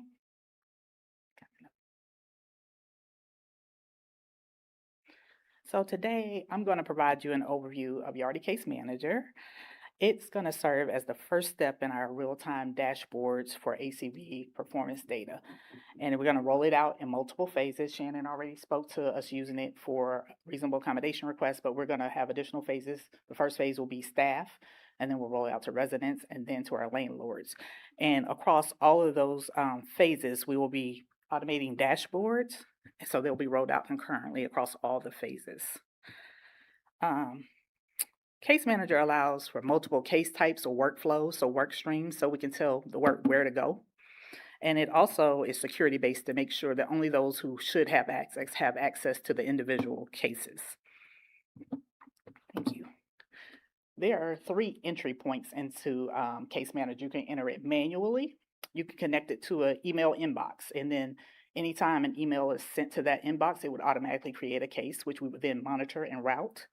Or you can use a link in Rent Cafe. So Rent Cafe is the Yardi product that our residents have access to use online services for research. And so as we go through this process, we're currently evaluating the best use of the email connection, right? So we want to make sure we're connecting the right boxes and that everything is flowing correctly. And we're also going to roll out the link in Rent Cafe when we get to our later phases with residents and landlords. Okay, so Shannon already kind of gave you a brief overview of the dashboard. As you can see, there are multiple tiles that takes your work and it breaks it up into different slices. So you can see my assignments by type, by queue. So these are the different workflow types: customer service, landlord services. It tells you the status. Has something been unassigned? Is it in progress, unreviewed? And we're going to scroll over and we have additional tiles. Your cases by priority, secondary status, if that is applicable, and then your cases by timeline, like where are you on your schedule? Do you have anything coming close to being past due? And then your tasks. So we have cases and then you have individual tasks within those cases. So it allows you to follow that timeline as well. And then as Shannon spoke, you also have your supervisor view. So this is the work that's currently assigned to me. But if I click on this toggle, anything that I've been set up as supervisor, I can now see the work for my team as well. Okay, so that we're moving toward more accountability. These items are also drillable. So anything that you see here, if you click on it, you can drill down into the detail. And so for today's demo, we're going to use pre-staged cases because we don't want to expose anybody's personal information. And so we're going to have some pre-staged data that we're going to show. So I'm going to start with our landlord services case. And as you can see, it populated on the bottom. And we have our AH vendor here. And so as we go into the case, all the case information is recorded. So we have contact information, a general description of what the need is, what is being expressed, and then we see landlord services as a case type. So that tells this where it needs to go. So it's going to go to our landlord services team, and for purposes of the demo, it's been assigned to me, so I can move through, but each time you would need to assign the case, so we have someone responsible. The one thing I really love about Case Manager is very configurable. So here, for other information, we can create as many different user-defined fields as we need. And that is great because that will improve our reporting. So instead of information being buried in notes, it will now be in user-defined fields that we can create our own custom reports from. Now we move on to case tasks. The case tasks are what allows the work to move. And so each individual case type has its own individual workflow. So we have sat with staff and defined what is it that needs to happen to get this to completion. And while we have predefined steps, we also have the ability to add tasks on the fly, because even though something may fall in a bucket, it's not the same every single time. And so we may need to do some additional work. And so a user can just add a task on the fly to make sure that we're moving this toward resolution. We can add attachments. So oftentimes when people send things in, they may send in pictures, documents. We can attach them to the case. And so as long as this case is in the system, we will always be able to find that information. And we don't have to search around in anybody's SharePoint or their Drive. It'll be attached to the case. Case Manager allows us to link cases. So if we have a couple of cases that are related in some way, we can link them. That way, anytime anyone goes back to look at it, they will see the relationship between the cases. We have the ability to email directly from Case Manager. So if I send Commissioner Stewart an email and he responds, it would be here inside of, you already Case Manager. There's an Amber alert going off. Okay, so not only does the system record that you sent the email, you can actually view the text of the email inside of Case Manager. So we have a complete record of all the email history. And so if I'm out of the office for the day and Shannon wants to know what happened, what correspondence has gone on, she can go and look. We have the ability to add what's called watchers. And watchers are people who, they are not actively working the case, they're not doing anything, but they may need to be informed of the status. And so it would send a notification to let them know as it progresses through the workflow. And in this case, it would pull over any vendor information. If it was a resident, it'd pull over resident information. So whatever relevant information is already in Voyager, it pulls it over so our users don't have to go and search for information. And one of the really important things that Case Managers does is it has an audit trail. So for every single transaction, the system records anything that has happened. So we will have a complete record of the case. And this is not something anybody can change. This is driven by the system. And so that helps us to make sure that we are keeping our records straight and no one is going in and moving anything around. We will have a complete record of it. And so one of the other things that Shannon referenced is it's going to improve our ability to report. So I've staged some reports. They're not going to be really full because we only have 4 or 5 cases staged in here. So this first report is our detailed case listing. So at a glance, you can see, based on your filters, what cases are out there, what their current status is. You can even see the issue description if you would like. And it tells you the types of cases. So just a lot of good information at a glance about what our workload looks like. The second the second report is a statistics report. And this report, come on, click over for me. Oh, of course. Okay. The second report is a statistics report. I'm on the wrong side. Thank you. And so what this is just a summary of numbers. How many cases do we have? What category do they fall in? And as you can see, these reports are also drillable, so you can get back to the details. And it also has graphs and different views of the same information. And as you can see, these aren't really complete because we don't have much data in. And so it's going to improve our ability to report in real time and see what's happening across the agency. So in summary, Case Manager is going to allow AGE to maintain complete history of all of our cases. We're going to have access to real-time data and real-time status of cases. It's going to increase our insight and oversight of our processes, and it's going to lead to more accountability across the agency. And so this concludes our presentation on Case Manager. Are there any questions?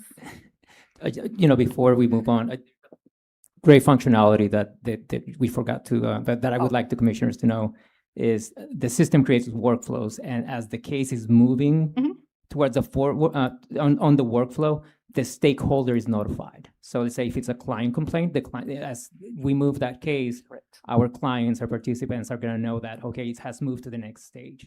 Same thing with a landlord. So that's automated. And that's also helped us to communicate the way we respond to our clients more uniformly. We're working closely with communications to ensure that those replies reflect the care and our commitment to our residents and landlords. So and also if you can show them how you can create emails from there, Okay. that would be great, because that's a great functionality.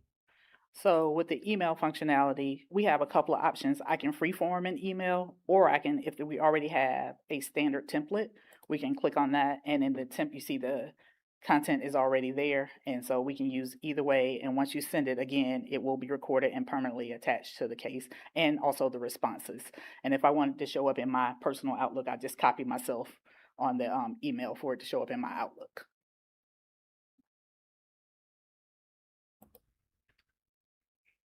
This is just my lack of knowledge on all that Yardi does, but does this integrate with any other Yardi systems that Yes. we're already utilizing? Yes, it fully integrates with all of what Yardi Voyager. Yardi Voyager is the database, and then all these other Yardi platforms bolt on top of that. So I kind of equate it to walking into the house. You can walk in through the front door, the back door, but you still get to the kitchen.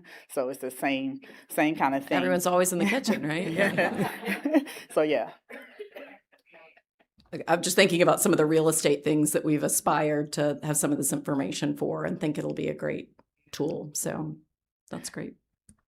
And are there more questions? If there aren't any more questions, I did want to recognize Sri Alluri and Almeda Kilgo. They have been instrumental. They're on our IT team, and they are the glue that makes this all happen. And so is Housing Choice. I can't forget Housing Choice. So our team spent a lot of time sitting down and walking us through their processes in order to get these case types documented. So thank you. And this concludes our report, our presentation. Oh, man. I almost felt like a tear coming down my eye. And really not for the reason, I love automation. Interestingly enough, in a former life, I used to actually help integrate Yardi into companies when I used to work a long time ago. So I've had a lot of experience. It's a much better and more cohesive and user-friendly process than it used to be. It used to be very clunky. Sometimes you said the databases, it wasn't fully integrated, and integrating new Yardi. So I've had that life. But seeing this, I know it will be a very beneficial piece.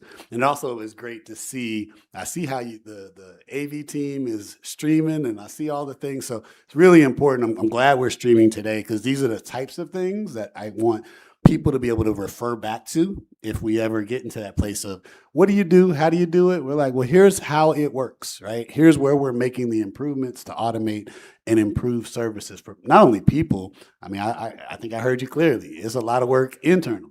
And so to be able to take some of that burden off, I think is awesome. And so in whatever ways the board can continue to provide you guys with the approvals that are necessary to bring these kinds of things to life, I would just hope that we will continue to do that for you. So I was having a whole moment while you guys were going through this stuff. So awesome, and thank you for that. Anybody have any other comments before we close our Commissioner, just a operation? quick comment. Yana kind of stole my thunder. I wanted to, this project was truly a true example of teamwork and collaboration.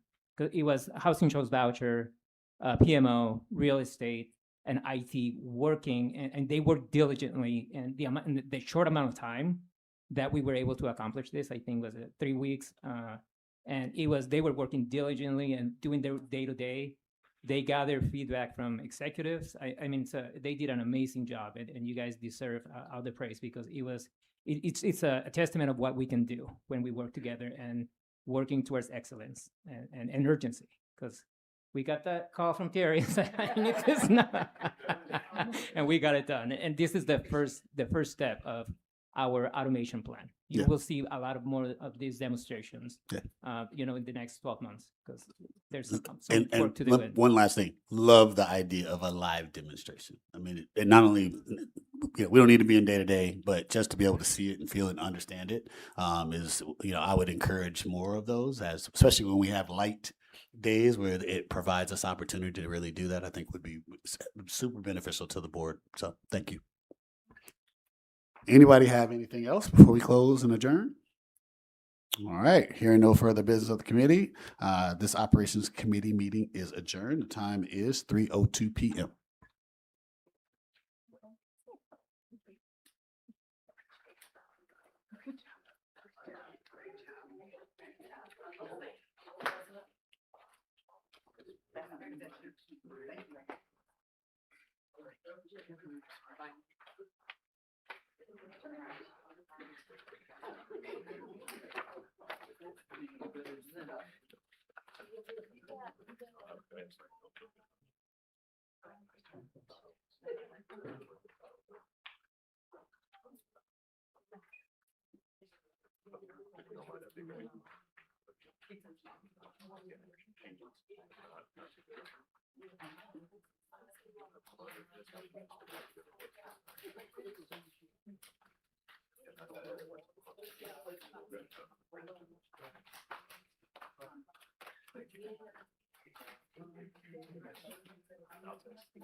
Almost through.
Chair was not there.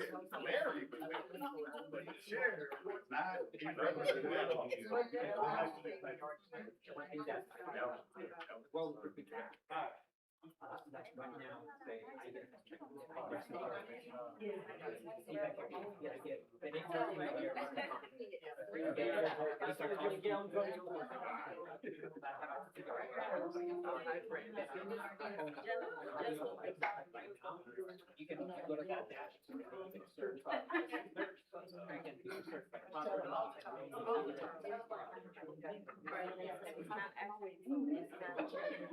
Hey, what's up? Hey, what's up? Come on now, technology. Come on now, let's get everybody check. Everybody, come on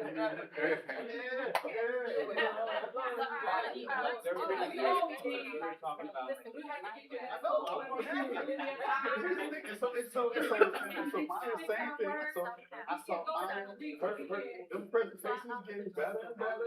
Old data, easy to read. I was like, man, y'all know smarter than us. Like, man, I keep ain't no yellow, red, or green, ain't no brown. I'm like, man, look, I respect it. I'm like, y'all need to figure out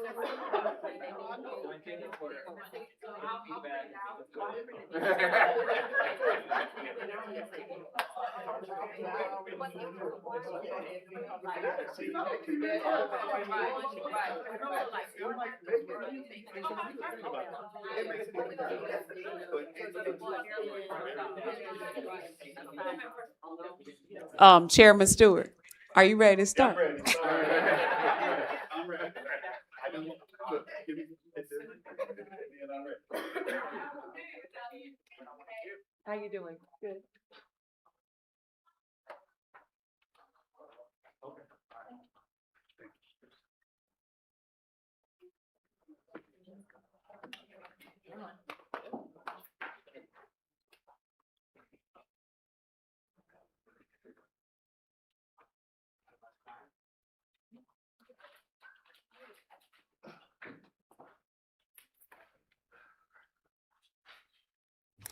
Good afternoon. At this time, I would like to ask our IT professionals to confirm the audio tape recordings of the Audit and Finance Committee meeting of the Board of Commissioners of Atlanta Housing, or the Housing Authority of the City of Atlanta, Georgia, also known as Atlanta Housing, and to confirm that members of the public who've chosen to listen to the meeting online have been admitted. The recording has begun and the public have been let in. Thank you. My name is Heather Ankrum, and I'm Deputy General Counsel of Atlanta Housing. Before the Audit and Finance Committee meeting is called to order, please consider the following announcements. We welcome the members of the public who have joined us in person in the Pecan Room at the Atlanta Housing Headquarters located at 230 John Wesley Dobbs Avenue, Northeast, Atlanta, Georgia, for this Audit and Finance Committee meeting of the Board of Commissioners of Atlanta Housing. We also welcome the members of the public who have joined this meeting via audio conference. Please be advised that any members of the public who wish to address the Audit and Finance Committee during the time for public comment period must have signed up on the public speaker's sign-up sheet at the front door of the Pecan Room prior to the time the meeting is called to order, or have sent in a comment by the time set in the notice of the meeting. A link to the meeting agenda, board resolutions, and presentation materials are available for review by the public by accessing the link on the Atlanta Housing website at www.atlantahousing.org/notices.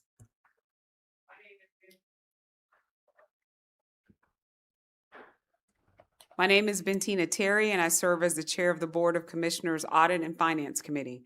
I'm calling this Audit and Finance Committee meeting of the Housing Authority of the City of Atlanta, Georgia, to order.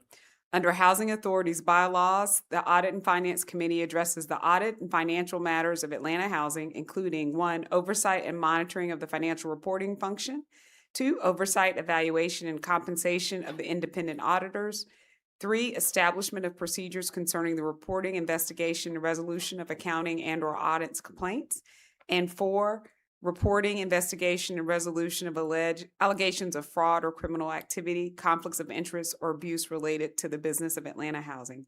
Today is July 16th, Thursday, 2026, and the time is 3:16 p.m. Will the General Counsel take the roll to determine a quorum? Yes, Chairwoman Terry. Here. Chairman Bronfman. Chairman Stewart. Here. Sorry, I'm here. Madam Chair, there is a quorum. The agenda has been presented to the committee for review and comment. Are there any proposed changes? May I have a motion to adopt the agenda? So moved. I will second. So moved by Commissioner Stewart and second by Commissioner Terry. Is there any discussion? Hearing no further discussion, I will call for the vote. All in favor of the motion, please indicate by saying aye. Aye. Any opposed? Abstentions? The motion is carried. The minutes of the Audit and Finance Committee meeting held on May 20th, 2026 are before the committee for review and comment. Are there any proposed corrections to the minutes of this meeting? May I have a motion to approve the minutes of the Audit and Finance Committee meeting held on May 20th, 2026? So moved. May I have a second? Me. So it was moved by Commissioner Stewart and seconded by Commissioner Terry. Is there any discussion? Hearing no further discussion, I will call for the vote. All in favor of the motion, please indicate by saying aye. Aye. Any opposed? Any abstentions? The motion is carried. Have any members of the public signed up to speak or provide comments in advance of the meeting? Madam Chair, no one has signed up prior to the meeting, nor has anyone submitted comments in advance. This ends the public comment portion of the meeting. There are no resolutions, so we'll have a presentation by Abdel, our Chief Financial Officer. Good afternoon, Madam Chair. Good afternoon, Commissioners. I would like to present to you a look at our financials as they go through, officially done through May 31st. We are still working on the close of our fiscal year. Our fiscal year goes through June 30th. So the forecast will be updated as we go. But at the moment, through May, we are at 90% utilization of our budget. And as of this morning, we're now at 92% for the end of the year. So we are, that is being strengthened and bolstered by the incredible activity that Maya's group has been doing on the development side. And we're ending with a very strong financial outlook. Our net position, what this really is showing us is this is as of our last audited financials of June close of 2025 versus where we are today. This shows a net increase in our net position of $33 million. And what that really represents is a strengthening of our financial footprint. We have become financially stronger in the last year through a growth of assets without taking on more debt.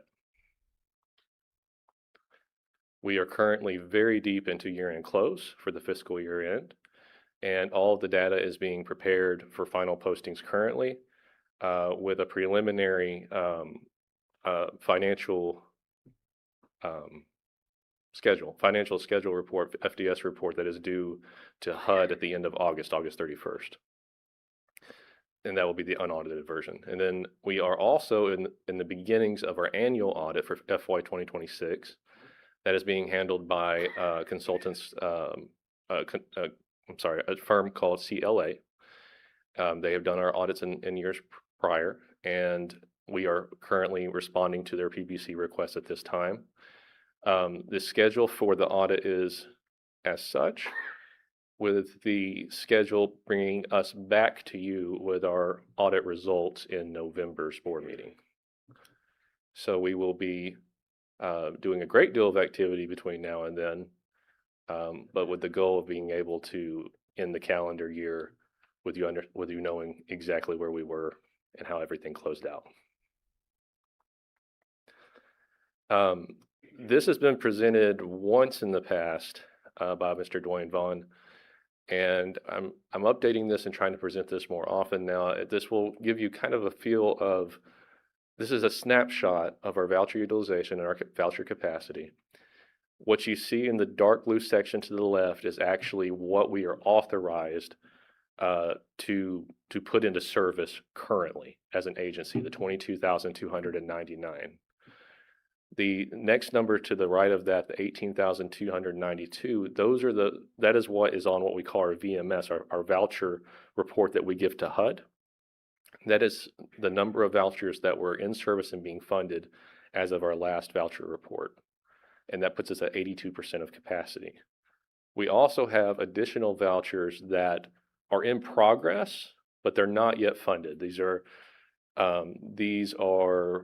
vouchers that the unit could be remodeled, person is moving from unit to unit.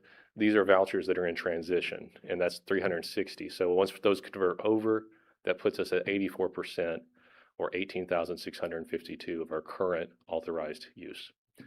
Now, the lighter blue section to the right of that represents our development pipeline and the resulting units that we expect to get off of that.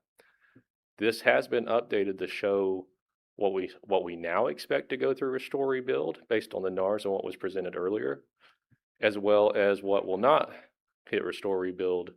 And because some things didn't make it into Restore Rebuild with the change in policy, this does cause us to, instead of building the units and converting the units to RAD, now we have to build the units and put them onto the HomeFlex program, which is our project-based program. And that doesn't increase the authorized number, but it does reduce our capacity. So because of that, that is taking away capacity that we were expecting to use on other vouchers. And so that our total pipeline at the moment puts us into a deficit on HomeFlex. Now, that doesn't happen for a very long time, so we do have time to adjust for that. But it does put us with our full development pipeline at 98% of our total MTW voucher capacity, which would not leave us room for operating subsidies or additional funding through MTW. Now, again, we have a good bit of time between now and then, but I wanted to give you a snapshot of where we project at today and what we're working with and against, and how we plan to use that, and how the breakup will be as we get to further down the road. And you'll be getting further updates on this as we go. And short and sweet, that concludes my presentation. Are there any questions? Do you have a question? I have a comment, but I don't have a question. No, go ahead. All right. So it hit me while you were going through this. So first, great. I think I got two comments. First comment is, there's a story in what has happened from the time where we, amongst turbulence and headwinds, were concerned about how we were going to function. And there's still some concerns, but just saying now that we're in a strong financial position speaks to the work that's happened here, that we prepared and steeled ourselves for what could have happened and then still forged through it to achieve great things. So I want to just make sure I'm saying that it is, I know we approved a budget that we think moves us forward, achieves the goals, and as we hear about more turbulent things, it gives me at least the confidence that it's just another hurdle we're going to figure out how to work through, right? And I think it's important to say that for the wins when it happens. I don't know where the forum is for that, but I know I wanted to say it at least in this forum so that you guys know that we recognize, or at least I'm saying on my behalf, but certainly I'm sure others, that we recognize how hard it is to do what we're doing, but that we do it, and that I never hear about, oh man, it's so tough. We just go and do it. Here's the environment, and then let's figure out how to accomplish the goal. And I want to make sure that we honor and lift that up. The second thing is, and this is so important because I know I made the request a while ago to make sure that we kind of do these reports in the committees, and so they all kind of sync up. And this isn't to throw prior administrations under the bus, but we used to operate like a bunch of different siloed groups. So there'd be times I see a presentation and one number on one screen would have a different name. And so it's hard as a board member to figure out where the things go. So like today when I saw 9101, I'm like, oh, I just saw that in the last report from a different person. So you guys feel like a team, like you're working together, even though you're doing certain things, you know that this all works together. And I'm saying that I can recognize it now. And I know I'm here, but I'm not in the weeds every day. But when I go in to see a thing and I see it reflected in a different committee meetings report and a different operating report, and of course, when our CEO puts up things, even as we went through the work that we were going through and we did the live demonstration, it all kind of starts to, the thread, the through line, all works in the same. And I want to make sure I say that because I see it, and I hope others are seeing it and recognizing it. It not only reflects the work that you do to get where we're trying to go, but it also helps as a board member for me to think there's not somebody that's hiding something behind the goalie and around the corner. And it's like, well, are you doing a thing? And are y'all just printing it up for us and then trying to explain it versus us just seeing it and say, oh, it all makes sense. And then it makes it easy to say yes to things and to ask the right question at the right time, but not with an eye of like, a gotcha. And so I just want to say that it's probably not the thing I'll say at another board meeting, but in these committee meetings, it matters because it helps us build the capacity to understand what you do, provide real good substantive feedback, and not just, I don't sounded like you did a thing, or I don't know, or not actually even say it because you're like, I don't want to embarrass anybody, but I think that's wrong, right? I don't have to feel that way anymore, and I used to. And not because I question anybody. It was just like, it doesn't make sense on paper. So if someone else looks at it. So now when we put it on YouTube and on Facebook, I'm confident that what we're saying is actually what it is and that it's a good direction. So I'm going to stop because I'm rambling, but I wanted to make sure I articulated how I see all of these things coming together. And I think it's a testament to what Terry's done and the team she's put together. And also just that you guys have taken her leadership and are growing it. Because I see growth. I know I say, hey man, keep evolving the thing. Keep making it better. And I see that now without a push to say, oh yeah, you did 1.0. You can do 2.0, right? You can do 3.0, right? You can do 4.0. And now I see you guys doing 1.0 and 2.0 and not, I'm sure she's still pushing y'all, but I think some of you take it to heart. And I just want to just lift it up and say thank you, thank you, thank you. Thank you. I think that's a good note to end on. Thank you. So quite honestly. Can thank I you. add one thing to that Yeah. end on? We're blessed with excellent leadership, and we have excellent leadership who pushes us to be better, to build together and be stronger. And I think that we wouldn't be where we are if we didn't have that. So thank you. Thank you, Abdel. All right. Is there any further business to come before this committee? Hearing none, the Audit and Finance Committee meeting is adjourned. The time adjourned is 3:29.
Good afternoon. At this time, I would like to ask our IT professionals to confirm the audio tape recordings of the Resident Engagement Relations Committee meeting of the Board of Commissioners of the Housing Authority of the City of Atlanta, Georgia, also known as Atlanta Housing, and confirm that any members of the public who've chosen to listen to the meeting online have been admitted. The recording has begun and the public have been let in. Thank you. My name is Heather Ankrum, and I serve as Deputy General Counsel of Atlanta Housing. Before the Resident Engagement Relations Committee meeting is called to order, please consider the following announcements. We welcome the members of the public who've joined us in person in the Pecan Room at the Atlanta Housing Headquarters, located at 230 John Wesley Dobbs Avenue, Northeast, Atlanta, Georgia, for this Resident Engagement Relations Committee meeting of the Board of Commissioners of Atlanta Housing. We also welcome the members of the public who have joined this meeting via audio conference. Please be advised that any members of the public who wish to address the Resident Engagement Relations Committee during the time for public comment period must have signed up on the public speaker's sign-up sheet at the front door of the Pecan Room prior to the time the meeting is called to order, or have sent in a comment by the time set in the notice of the meeting. Comments should be relevant to matters within the authority of the Board of Commissioners or otherwise related to the business of Atlanta Housing. The chair may enforce these procedures to ensure orderly and efficient conduct of the meeting. A link to the meeting agenda, board resolutions, and presentation materials are available for review by the public by accessing the link on the Atlanta Housing website at www.atlantahousing.org/notices. Good afternoon. My name is Rosalind Elliott, and I serve as the Chair of the Board of Commissioners Resident Engagement Relations Committee. I am calling this Resident Engagement Relations Committee meeting of the Atlanta Housing Authority of the City of Atlanta, Georgia, to order. Under Atlanta Housing's bylaws, the Resident Engagement Relations Committee addresses matters regarding Atlanta Housing's resident participant policies, engagement events, resident service delivery, partner development, resident leadership opportunities, resident interface, and community events designed to foster positive resident relations and resident agreement. Today is Thursday, July 16th. The time is 3:35 p.m. Will the General Counsel take the roll to determine a quorum? Yes. Chairwoman Rosalind Elliott, Here. Commissioner Alvarado, Commissioner Martin. Here. Madam Chair, there is a quorum. Thank you. The agenda has been presented to the committee for review and comment. Are there any proposed changes? May I have a motion to adopt the agenda? Motion. And I was second. It was motioned by Commissioner Martin, seconded by Commissioner Elliott. May we have a vote? I'm sorry, is there any discussion? May we have a vote? All in favor of the motion, please indicate by saying aye. Aye. Any opposed, any abstentions? The motion is carried. The minutes of the Resident Engagement Relations Committee meeting held on May 20th, 2026 are before the committee for review and comment. Are there any proposed corrections to the minutes of this meeting? May I have a motion to approve the minutes of the Resident Engagement Relations Committee meeting held on May 20th, 2026? Motion. And I was second. It was motioned by Commissioner Martin, second by Commissioner Elliott. Is there any discussion? Hearing no further discussion, I will call for the vote. All in favor of the motion, please indicate by saying aye. Aye. Aye. Any opposed, any abstentions? The motion is carried. Have any members of the public signed up to speak or provided comments in advance of this meeting? Madam Chair, no one has provided comments in advance of the meeting, nor has anyone signed up. This ends the public comment portion of the meeting.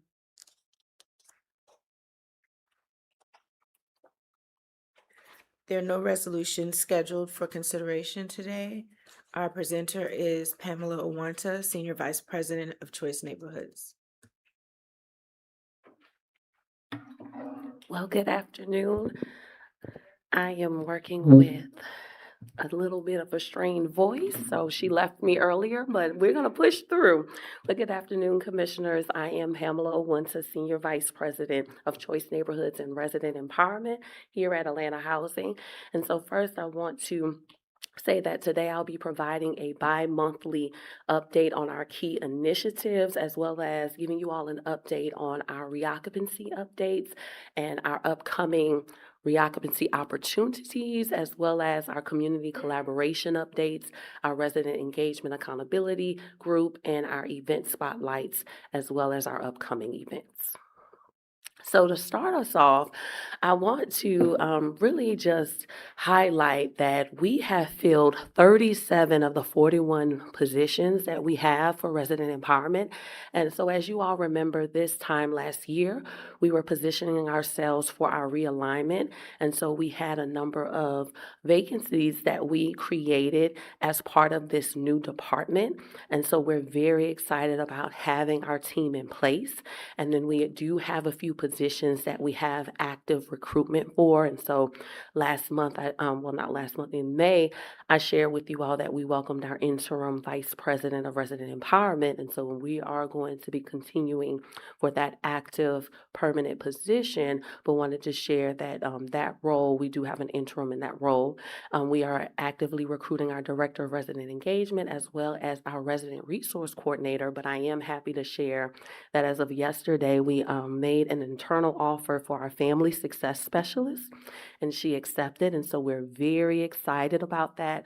Looking forward to her working with that team and really helping our families move on their journeys to graduation. So wanted to share that.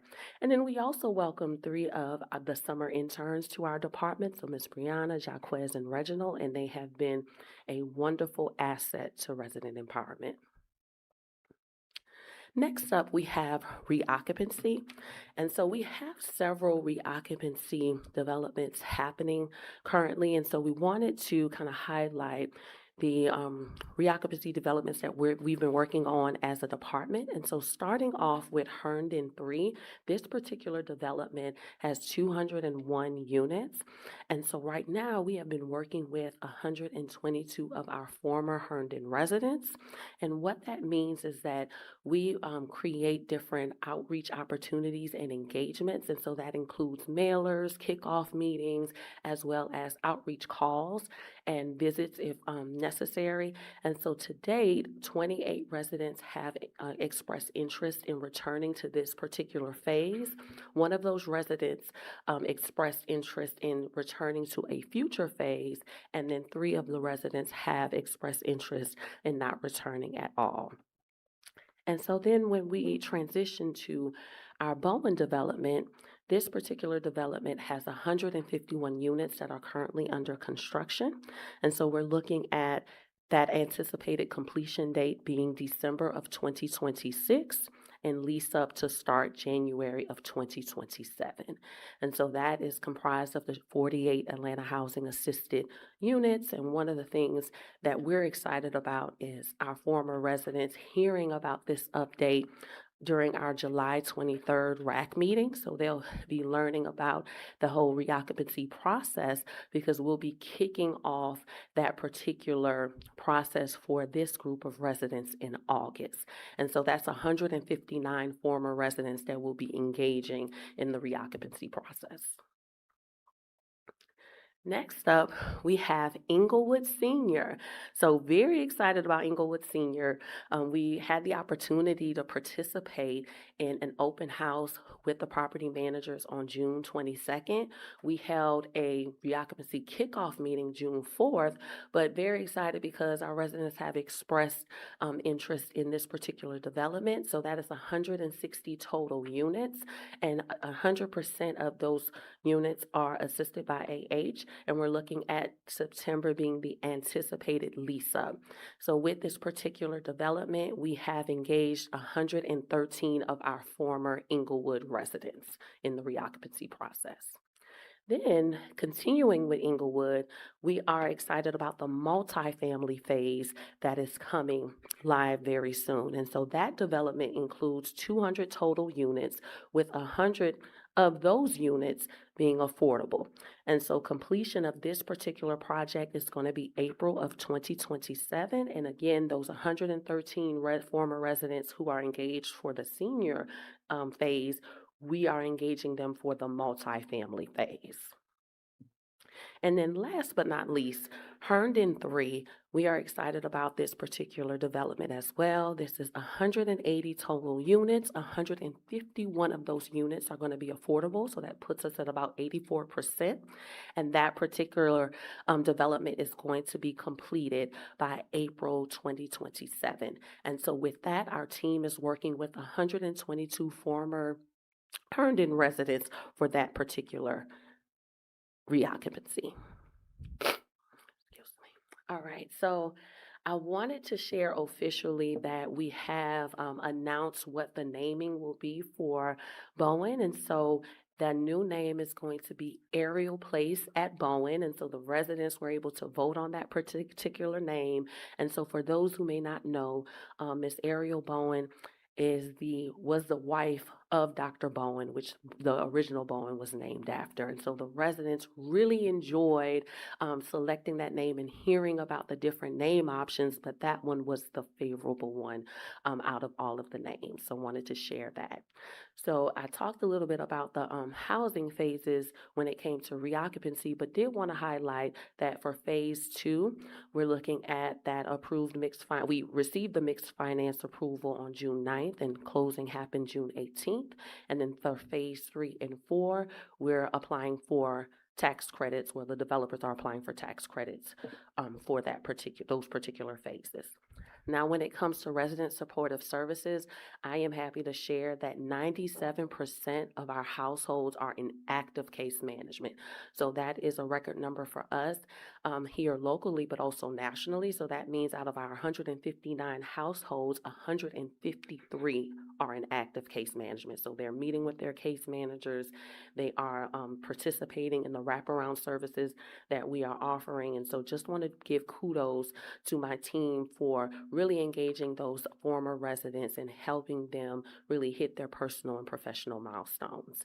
And so we just have a breakdown of those particular residents, what they're engaged in. And so we have 40 residents who are participating in workforce development, as well as 16 residents who've been referred to health services, and 38 of our school-age students who have received education supports and connections to summer school and activities. Real quick, Pam. Yes. While we're there, I just noticed it, and I want to make sure that the record is shared. You on that reoccupancy screen, the overview you're having with the RAC meeting is this month. It said 2027, and I think it's okay. for Yes, this it's this month. So I didn't want anybody to see it in the public sphere and think it's a year from now. Yes, thank you so much for that. Yes, it is this month, July 23rd. So the last Thursday at Roosevelt Hall from 5 to 6:30 p.m. So thank you so much for that. Okay.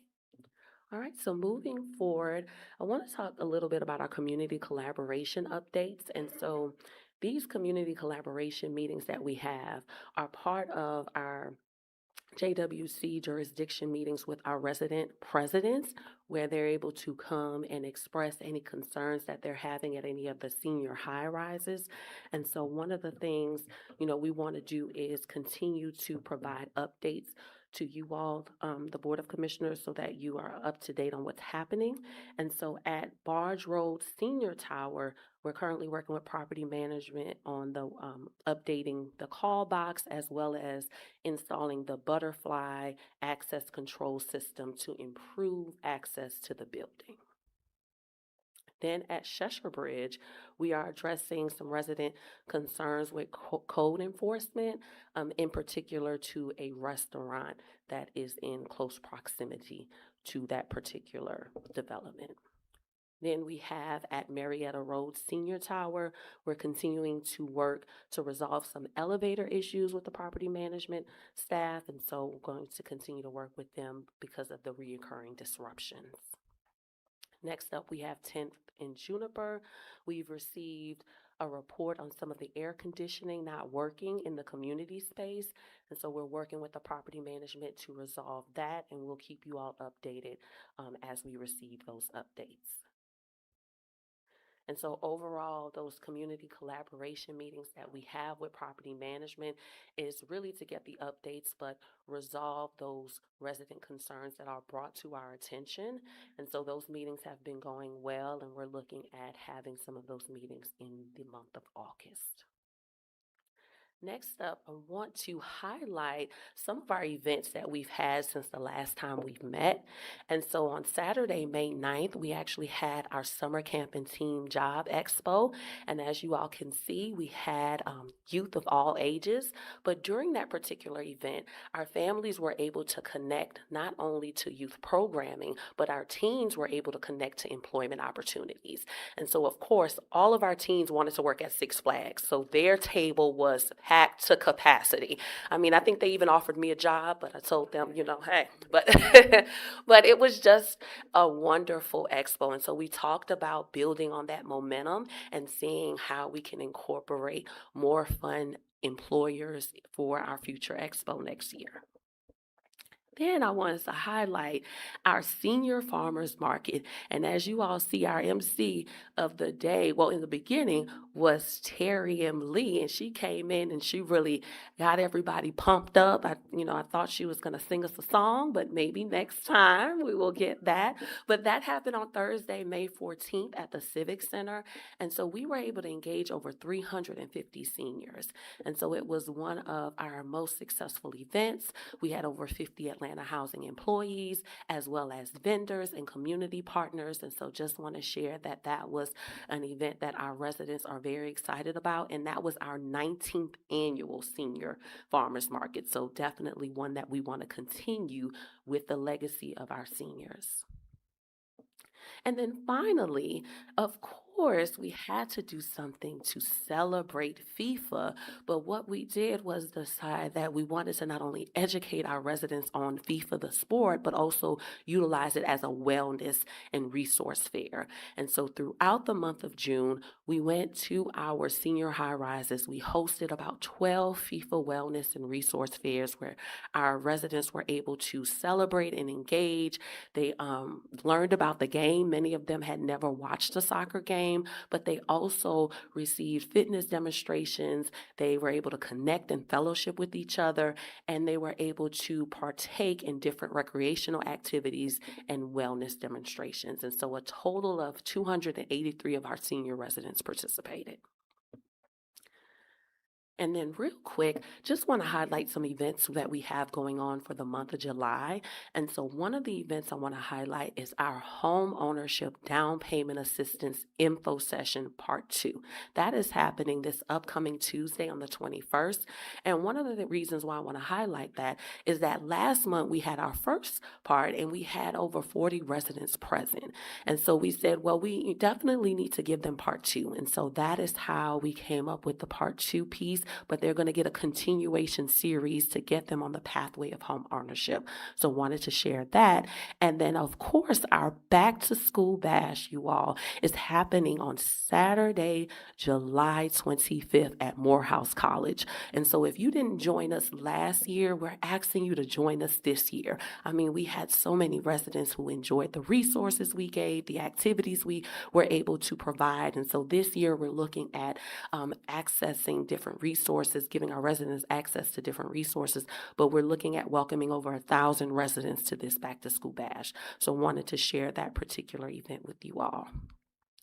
And so this highlights some additional events we have coming up. So next week, we also have our scholarship awards ceremony. We're very excited about this scholarship cycle. We're looking at a little more than 30 scholars who are going to be receiving it. So yes, let's give a hand clap for that, you all. This is a record number. We had over 50 applications between our 2 scholarship awards. So I just want to share that we're very excited. And then our keynote speaker next week will be our very own President and CEO, Terry M. Lee. And so very excited about that and what the scholars will be hearing and knowing that she will get them rejuvenated. And I talked a little bit about our back to school bash already, but this is just a quick little snippet of our flyer. And with that, Madam President, that concludes my presentation.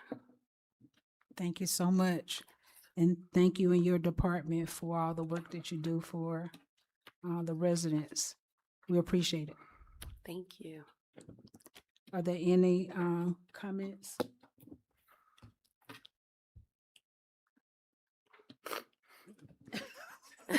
No comments, okay. If there, is there any other business? Terry? Yeah. Okay. Well, I would like to call I would like to adjourn the Residents Engagement Relations Committee meeting. It's 3:53. Thank you all.